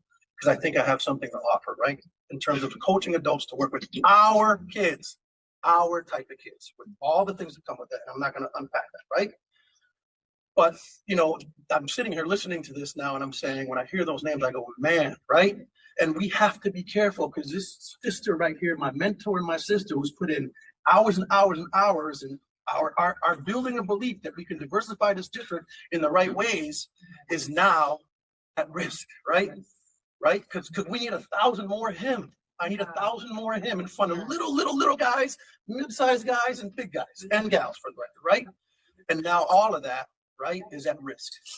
So in my bandwidth is we have to also think 2 years down the line, guys, right? And I'm preaching to the choir, right? But 2 years down the line, right, we're going to have a lot of retirements. We're going to have a lot of turnovers. We're going to have a lot of people coming and going. And I can't blame this man, and I'm not speaking for you, but I can't blame this man who has a daughter, single father, of feeling the way he's feeling, not because of your intent, but now this man has to go home and go, maybe I have to find a new home, right? He was being very humble back there. That handsome guy back there with the beard who just spoke, right? Chris Conant left Southington and came here. I did the same thing. I stole him too, right? I take full credit for his success. Not only that, just so people don't know, because he is a humble dude, he moved to New Britain, okay? Bought a house in New Britain, pays taxes in New Britain. So that's the thing that I just want folks to understand, right? Yes, I feel a certain type of way about it. Like I told you, my niece is on that list, right? Okay, again, another person who I said, come home, literally teaching in a school that she attended and talking to her about what that feels like to be the school where you were a student and then now you are a teacher, right? So that's sort of my side of it. I mean, I could go on and talk about All-Star back there. I don't even call her soccer. I haven't called her soccer in 15 years. I call her All-Star every time I see her for all the reasons that we'll talk about. So all I'm just saying is, as we go through this process, right, remember what we've invested in, remember who we have invested in, right? And I cannot stand the thought of this man taking his practice, his expertise, his influence, his swagger, everything, right? And transplanting that somewhere else, right? So that's really all I have to say, other than this. And I'm sorry, I don't have my readers, but we're gonna go for it, right? My problem too, sometimes is we all leave this room and what's gonna happen is the echo chamber is gonna get bigger. And I heard a lot of beautiful people in here, all of us, we all heard the same thing. Like, let's not go fight this battle on Facebook, please, right? If we're talking about coming together, come together, but we're gonna, 10 minutes from us leaving this meeting, someone's gonna put something on there that's foul. Okay, and I'm gonna say it, and I can speak as a person who in a million times wants to say something, but you ain't seen a single kilobyte from me, as far as I know, right? Other than some pictures of my dog and even my daughters. But I'll leave you with this because it does make me think of the times, and as I get older, and I can say that now I'm older, and is to say that the Bible, Peter 5:5 tells us, and a young student actually put me up on this not too long ago, because we had a conversation of trying to be humble. It's a student who at the high school regularly attends the J crew, what I'm talking about, right? Yep.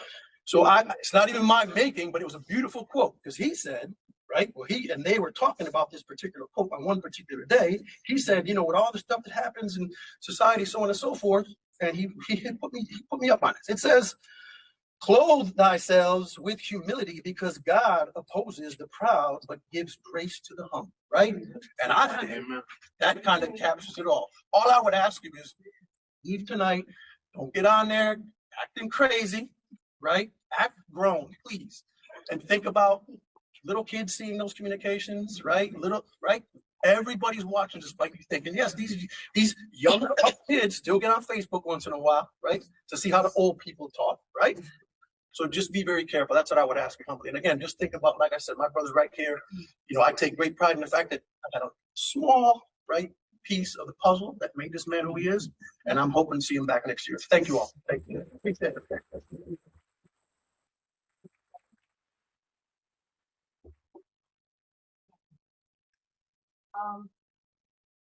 My name is Amarillo Smallking. I'm a parent of one of the students in Britain High. I'm not very good at public speaking. I'm actually very, very nervous. This is very candid, but this is so you are all aware because you are wondering why so little letters are sent to the state.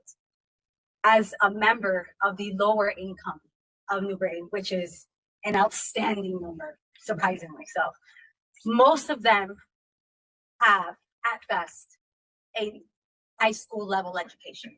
They just graduated or they got their GED. Let's face it. The wording, I understood it, but I took it upon myself to self-educate. I can understand. But if I take this home to my husband, he will not understand it.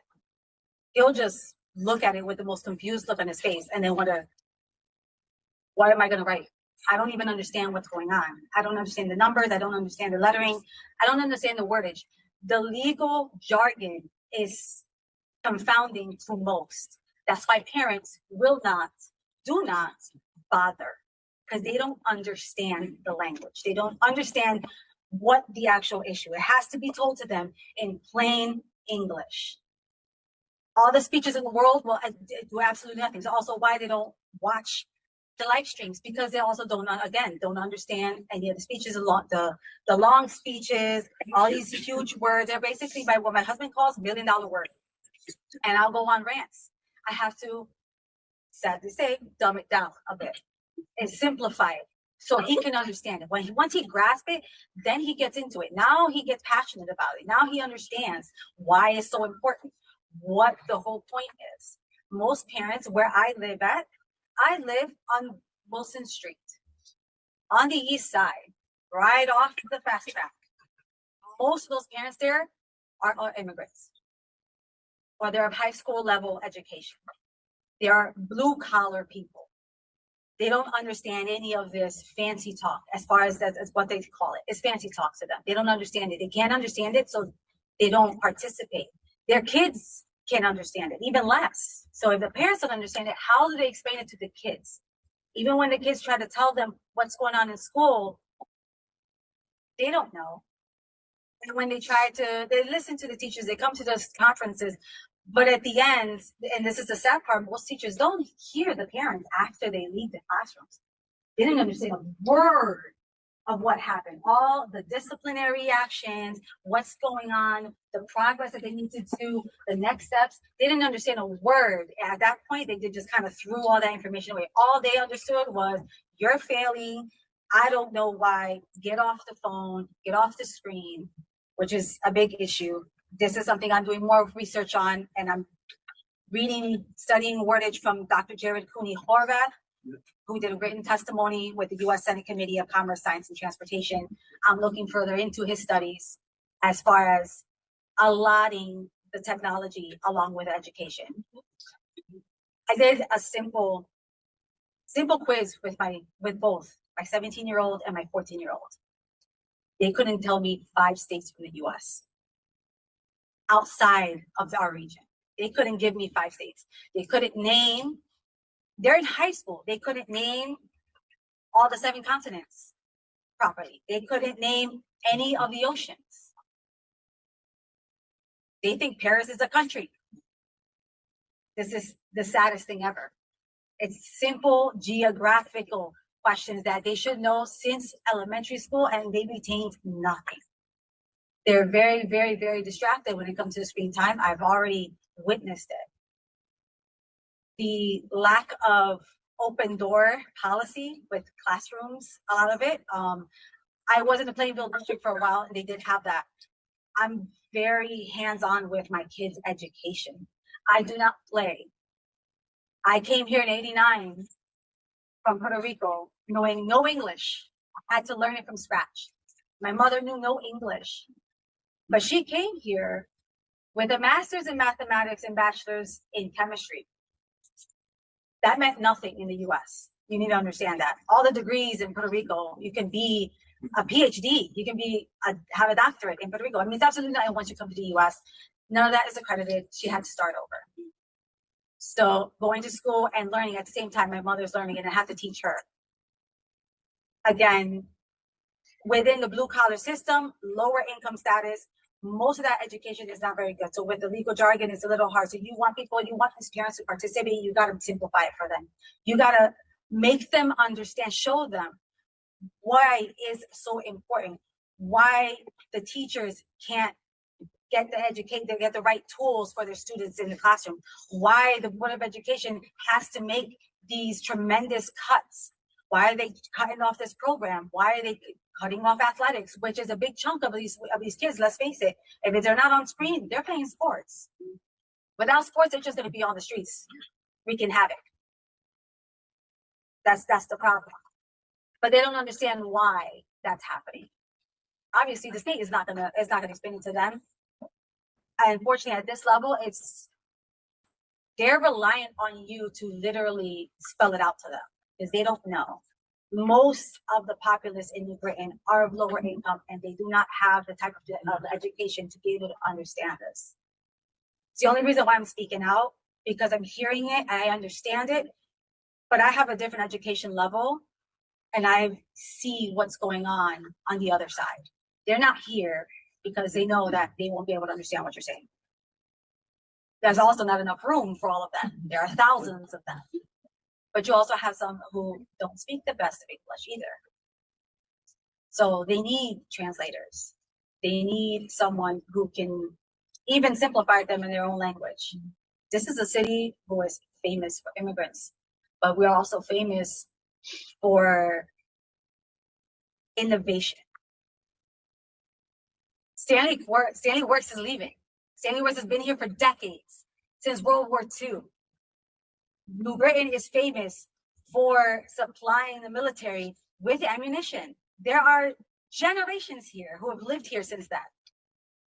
I've had family here who has been living here since what, the 70s? I didn't even know that. I found that out just recently. And as far as the buildings, I hear you. Yes. Do you know how sad it is? How many of my generation still look at the old Putnam School building, and we're like, when are they going to do something like that? It's still sitting there, doing nothing but taking up space. It could be an awesome rec area, a recreational area for the kids. As far as tutors are concerned, I saw that's one of the budget cuts. What happened to student tutors? High school students still have to get their what do you call it? Community service hours. That is the best way to do community service hours. I used to tutor all of my classmates because they couldn't understand it. I went to EC Goodwin. I didn't go to New Britain High. But seeing what they have to deal with now in New Britain High with my daughter, she can't understand the languages. She can't understand it. I have to kind of go over with her. And it's a different method than what the teachers are using. Unfortunately, it's not their fault because that's the method that the administration has told them they have to use. That's their curriculum. I'm old school. I use books. So yes, I got old algebra books. I got anthropology books. I got all kinds of encyclopedias, science books, history books, everything you can think of. I do it the old-fashioned way, and I make her read. I'm just saying is like, you need to reach out a little bit further. That's all I'm going to say. I'm sorry, I took up so much time.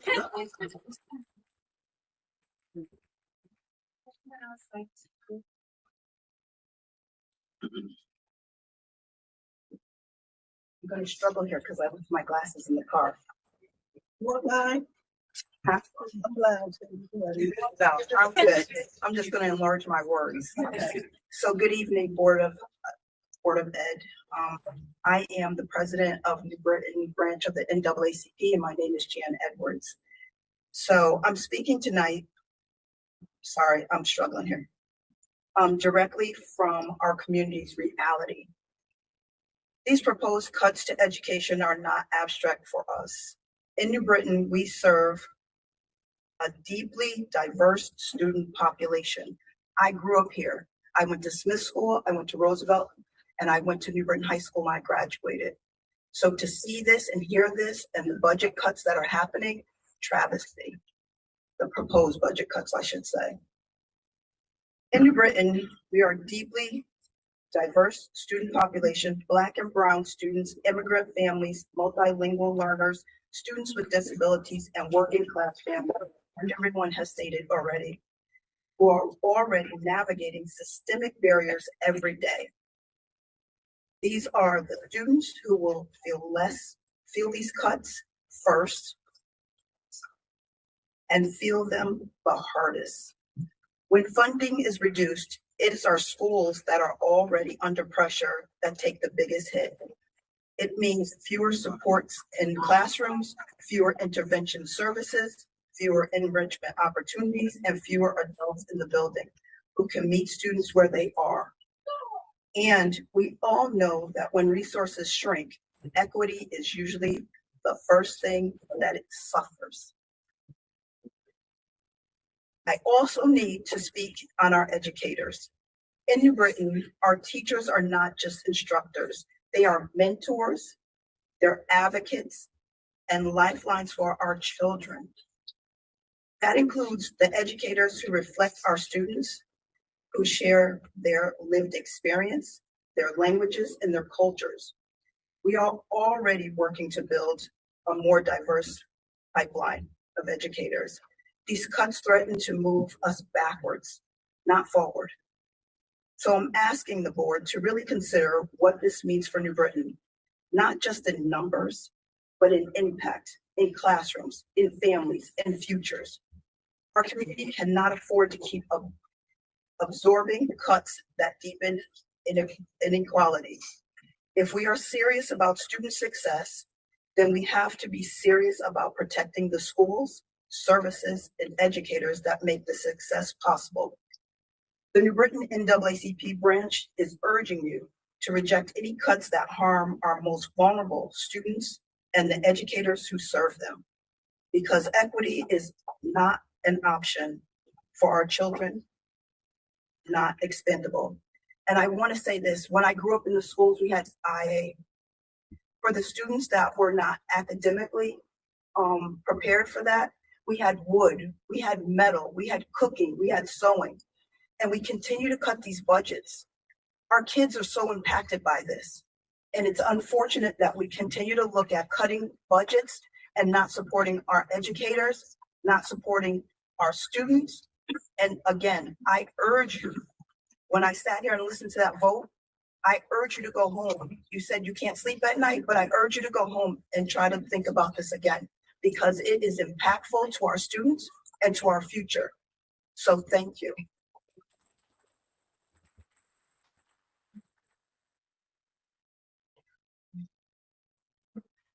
I'm nervous.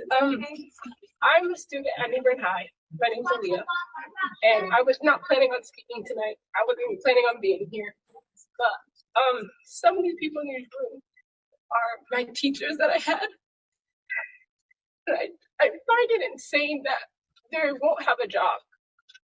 And people and students who are coming in or are already there are going to have the same opportunities that I have. I'm in the business academy, and it's helped me a lot figure out what I want to do. And I just hope that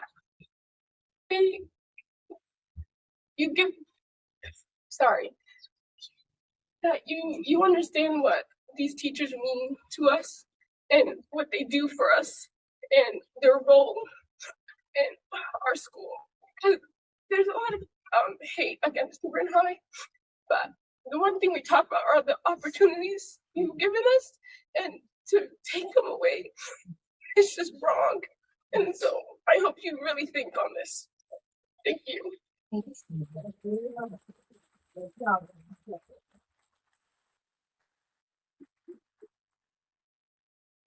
else like to address the board? Mr. No, please. Hey, good evening, everyone. Good evening. My name is Basil Nichols. I was not intending to speak or be here. I was actually at my house watching this on Facebook Live, but I felt like I need to be here. So my name is on the list of those staff members that would be laid off with these budget cuts. And it's incredibly disheartening to hear your name on that list. As a new teacher, as someone who was born and raised in this community, a graduate from Newburgh High School, went on to attend university outside the state, lived outside of Connecticut for 10 years, but then decided to move back so I could work with Newburgh kids, only Newburgh kids. And I'm a coach, I'm the head track and field coach at the high school as well. It's incredibly disheartening to hear that there's a potential that I may not be here next year. I know that there are things that are outside of your control. I know that these are really, really tough decisions to make. But again, to speak on that thing, it's almost as if the community that you love so much and the students that you work so hard for, it almost feels like that's being ripped away. Potential of that being ripped away. I was notified of this today, and had to go teach right after. Right, I had an 8th period class after, and I called my wife, and she encouraged me to go teach that class because the kids need you. And so, just bring that to your attention. Also, as a coach here, it's been said before, athletics. You cannot undervalue just how critical and how important athletics are the overall development of these young people here in New Britain. It gives them opportunity to do something productive, to travel, to experience new things, and a potential way to advance their education. I was one of those students who received an athletic scholarship after being a student here in New Britain High School. So again, any type of cut, any type of reduction from that would be devastating for them. So again, I don't have anything formal prepared. I'm sorry, but again, I did feel the need to come here just to speak in that regard, and just to hope that you would consider the human beings who are being affected, the people who have families, who have children, who care about their students like they are their children, who care about their student athletes like they are their children as well, to consider them. Thank you.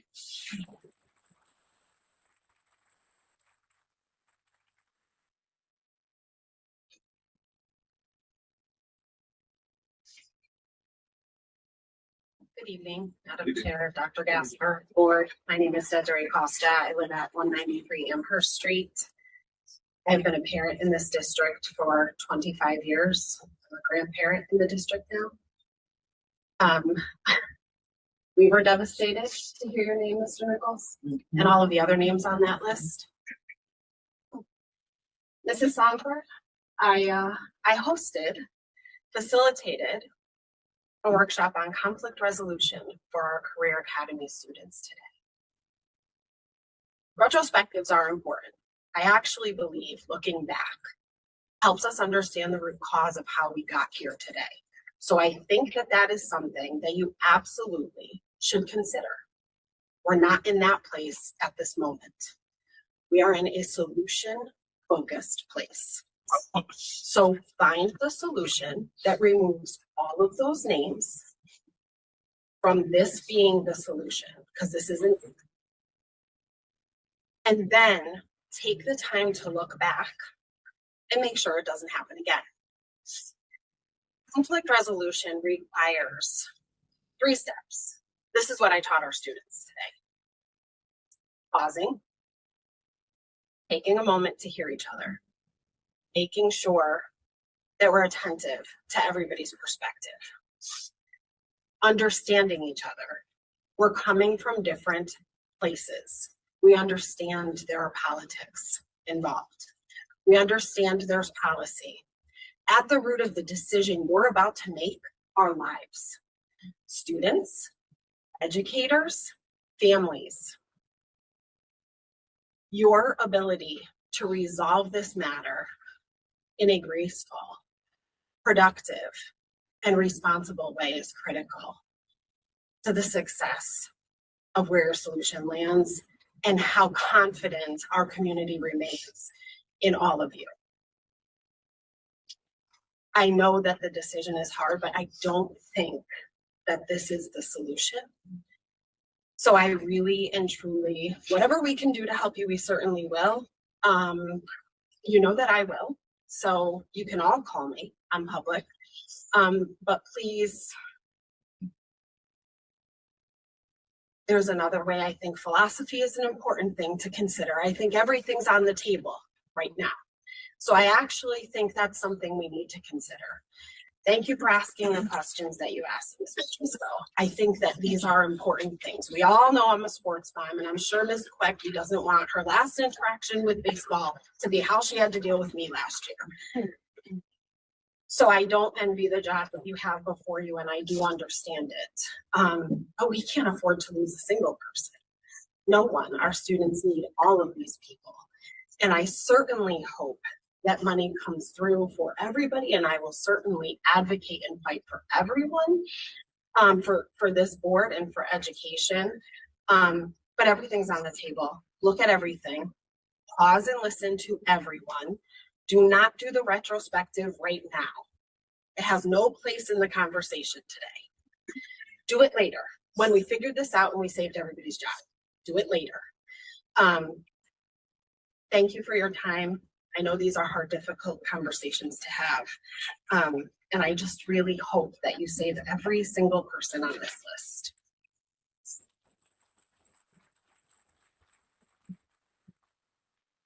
Like to address the board?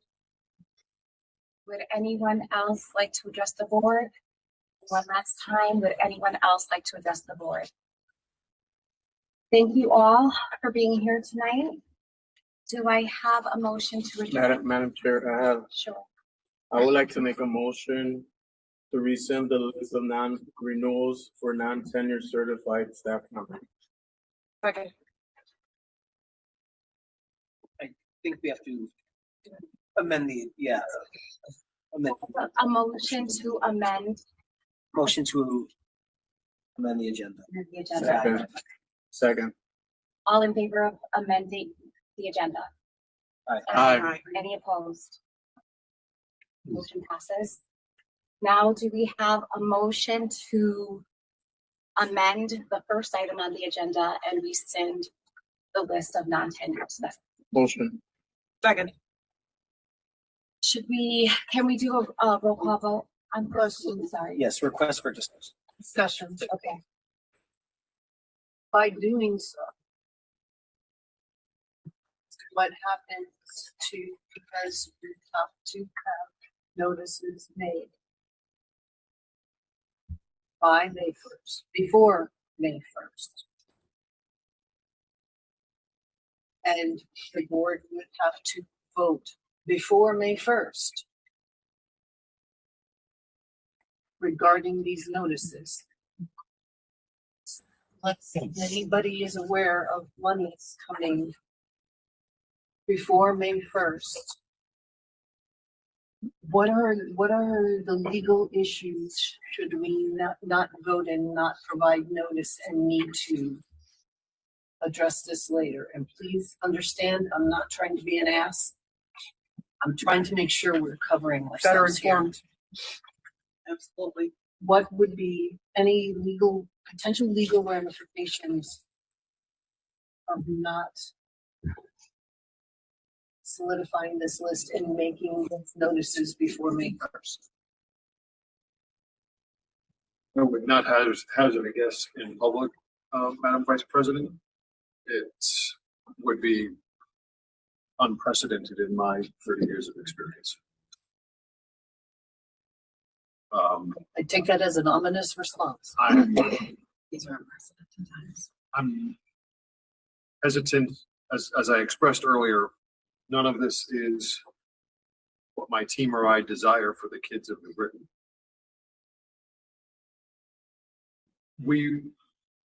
To answer your question, would and should require advice from counsel. My level of ability to answer that question is we would have staff employed for which we could not pay their salary. Is counsel here today? Legal counsel, no. No.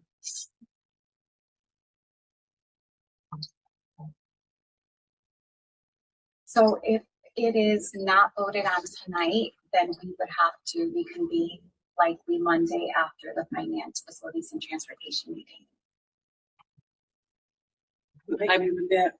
I personally, someone here said something about reflection, and I feel like this was, I understand the need to put it out there, but I personally, and not everyone has to agree with me, I just think there is time for pause and time for thought, and so I appreciate your suggestion. Because it is, I mean, I realize we only have till May 1st, but it's only April 23rd. Yeah. I'm sorry to interrupt. If I could be honest, I was on the fence for my yes. And Mr. Bezos helped me a lot with my son. So that broke my heart. All of you, all of you. And after all the testimony, I can't. I come from a poor family. I'm poor working class. I don't own my own home. My hours were cut as well. I'm self-educated. I only have a GED. But I'm here by the grace of God. And I can't go home with that, yes. So, Madam President, if I may, Dr. Sanders, do you have further information on what would occur? So I just reached out to council and I'm waiting for the response. But hypothetically, if this doesn't happen, then we have to go into the contract language. And the potential, and I'm just thinking off the top of my head, would mean the process of going through it. Which is a potential also with the gap. But I am waiting for council to see if my hypothesis is true based off of what I know about the contract. It's been pretty good to me for the last couple of days, so I'm just good. But we have a few days to find out what the consequences will be, and rather than jumping on it today. A few days will be May 1st. Right, no, I know, but yeah, we have a couple days just to take a pause and see if there's another way, another avenue. I was thinking that it's the May 1st, and when our legal counsel reached back out to me, I will share with Dr. Gasper. She's been like very responsive, but I haven't got anything. If I may, the other way is going back to the budget book and finding millions of other dollars to cut. And There are people behind those billions, so we don't have to. again, I'm going to repeat myself. The testimonies tonight, of course, have an impact on me as well. And it's been an attempt to spread and diversify the impact to the greatest degree possible. Not just on the teachers, not just on the administrators that we heard about tonight. However, I don't know of other, I'm going to talk really technical. I don't know of other budget buckets that have this much money that aren't legally required from which we could take money. That's the predicament my team and I have found ourselves in, really, since we proposed the $18.9 million budget. So it is not our desire. This is not our desire for the kids of New Britain. I'll repeat myself again. Our desire for the kids of New Britain was a 14.82%, $18.9 million budget. This is not what we want. We do not think that anything in this budget proposal tonight, this cut proposal, is a good idea. But as the management staff and your superintendent, if we could have found other buckets with this much money in it, we certainly would have taken it. And what I will say is, that's what those priority 1s and 2s are about. That's everybody in the district who's in charge of money saying these are the things we can reduce most easily. That's everything from Ms. Gonzalez to facilities, to Mr. Pierce at the high school, to myself. I don't like it. We will abide by the board's wishes, of course, and the board's vote. However, if you ask me to come back to you with $4 million of savings other than these, I don't know where we find that where it's not legally or contractually required. Two things. One, you actually did go into great detail, and I'm sorry that it fell on deaf ears at Board of Finance and Taxation. You actually did go into that question because it was asked of you at the time. And so I appreciate having had that information. The other thing too is, what about if our staff made concessions, like almost like give backs, like, okay, so that this one lump doesn't feel it, what do your concessions look like? I don't think they look like construction, just saying. So I'll be reaching out to each of our union leaders about that. We had a preliminary conversation about that some months ago when I saw how the budget came in. What is important to know about that is that would likely need to be a vote by each and every union to accept that. So proposing it is one thing. Getting each union to ratify it is another. This is before it's done. Absolutely. So it would be almost like an 11th hour call to every single union saying. We can certainly work on, I'm sorry to interrupt you. We No, can no, certainly I work got on those things in parallel, I got you. right? And again, I was one of those teachers who got the pink slip like we heard about tonight. And I remember how it felt. I remember thinking about my bills. It is just deeply unfortunate that the law doesn't align with our local Correct. budget calendar with the state budget calendar. So that's my input for the board on that. If you choose to delay, we certainly can ask for a member of Shipman and Goodwin to be here on that night if one is available. I do not know of any major announcements of funding coming between now and the middle of next week. I don't know if we can actually afford to have Shipman here at the rate we're going, but the reality is, let's be honest here. I don't know, unless they're coming for free, and we've given them enough over the years. I'm going to repeat myself again because it's important for folks to hear. We're not talking about things that we want. Right? What the superintendent proposed and the board adopted was no changes. We're talking about what if we are forced to do this. And again, we can look at everything. We can move the busing lines out to the state maximum. We can look at other forms of staffing, but again, this proposal tries to spread that. I don't know of other buckets other than staff. Staff is the biggest portion of any organization budget where we could save this much money. And I'll just reiterate one more time. This level of cut is already optimistic on my part, to Mr. Rivera's question earlier. This is not $18.9 million of reductions, or if the mayor's budget comes to fruition, $17.9 million of reductions. This is 11.7, with hopefully a reasonable level of optimism for me about extra money that may be coming from either the council or the state. I'm actually a little afraid that these cuts aren't deep enough. If my optimism isn't well placed, even though I agree, I do have the same hope. It's my job to think of the worst case scenario as your superintendent. Then we would be moving into what Dr. Sanders is going to research for us. And we would be moving more deeply. So again, if the board chooses to hold off, I understand just how difficult of a decision it is.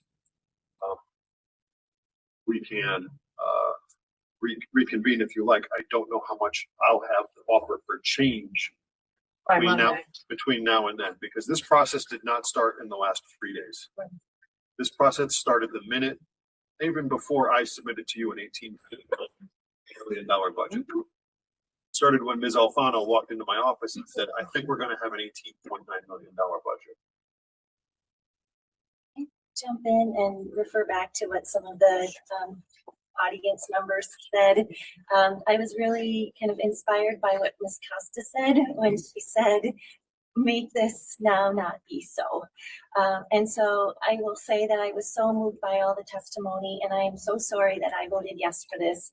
What I was thinking was, we have to stop the bleeding by May 1st, and this is a decision now that makes our goal concrete. We have a message now. We have We have 49 pink slips. That's all you have to say when you write to people. 49 pink slips given out in New Britain, Connecticut.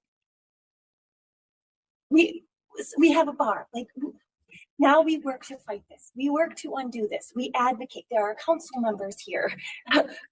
We have information. We have the information we need. We have to save the kids first. This is the way to it. So I guess I'm just saying, like, don't give up on us. And we voted to save the school district until May 1st. And now we know what to do. And with all due respect, this group in New Britain, we're unpaid to do this work. It's voluntary. And if we have 3 more days to try to figure something out, I think I would take the risk. I just don't think there's any harm in pumping the brake. Yeah. I feel like my yes was premature. We're talking about Monday. I know May 1st is Friday. Would there be any benefit to meeting later in the week? I don't know how late would be manageable for administration if pink slips have to go out, but We would want at least one day. So the latest I would want the board to meet would be the 29th.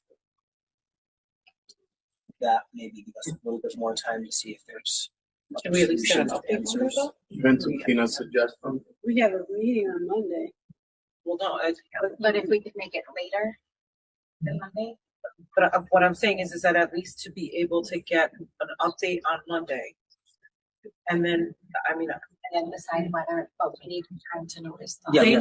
we need time to notice, but they also need time for their own notification. And that, I don't like leaving anybody in the lurch or the limbo. That's just me. I don't know, maybe it's just like the spec ed mom and me, we gotta plan ahead, like lesson planning out. So I just want to clarify as far as, and the whole recommendation package is not what's on 49 positions that we have talked about, the non-renewed. And what we need is clarification on impact. If we do not try to vote and do not provide notice before May 1st to individuals, my skepticism is that from a funding perspective, I don't see where or how we are going to hear anything definitive. I would love to hear something definitive by the 29th that we're getting money to cover these spots. I don't, as Dr. Gasper has indicated, the state legislature isn't doing anything till May 6th. Okay, that's out the window. City isn't doing anything, the council isn't doing anything, unless they're going to make some kind of announcement of additional funding.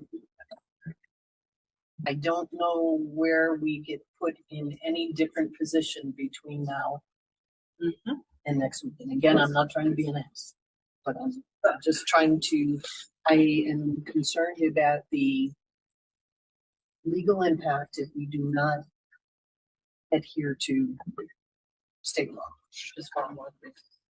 And again, there is, I agree with all of you. I want that list to go away. Absolutely. Absolutely. But I am concerned as far as what the legal ramifications are if we do not.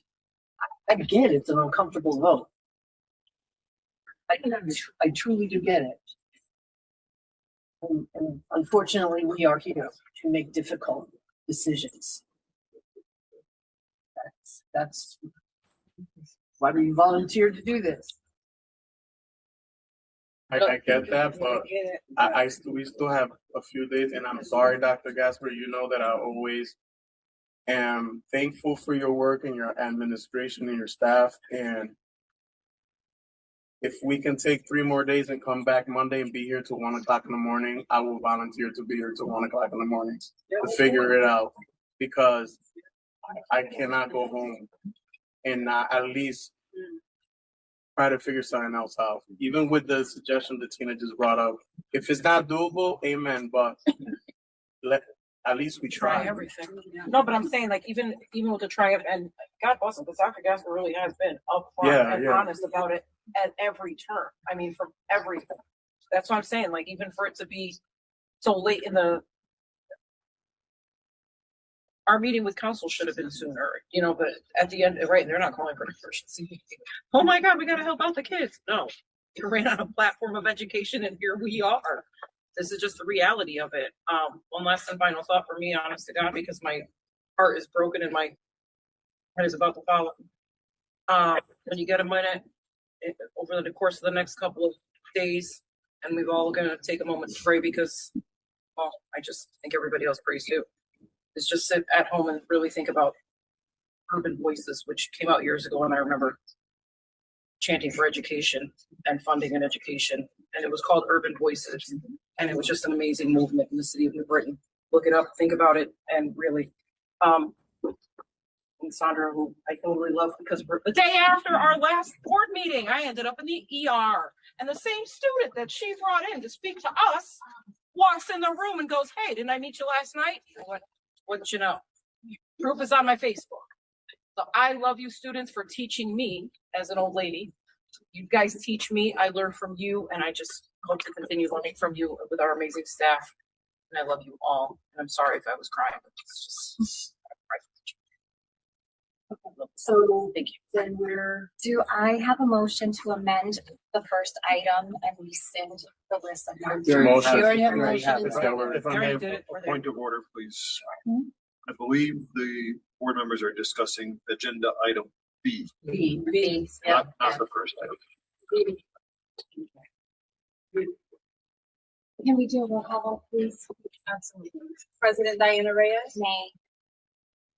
Vice President Barbara Marino? Yay or nay is what? Correct. Yes, clarify. I know. A yes vote would rescind Sorry to rescind. the list. Yes. A nay vote would keep the non. Yes. So you're yes. Yes. Okay. Okay. Miss, Vice President Barbara Marino? I'm gonna abstain. Dr. Pazorski? Mr. King? Yes. Ms. Parker? Yes.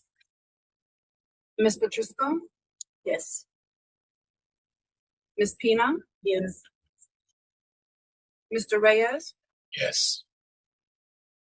Mr. Rivera? Yes. And Ms. Santana? Yes.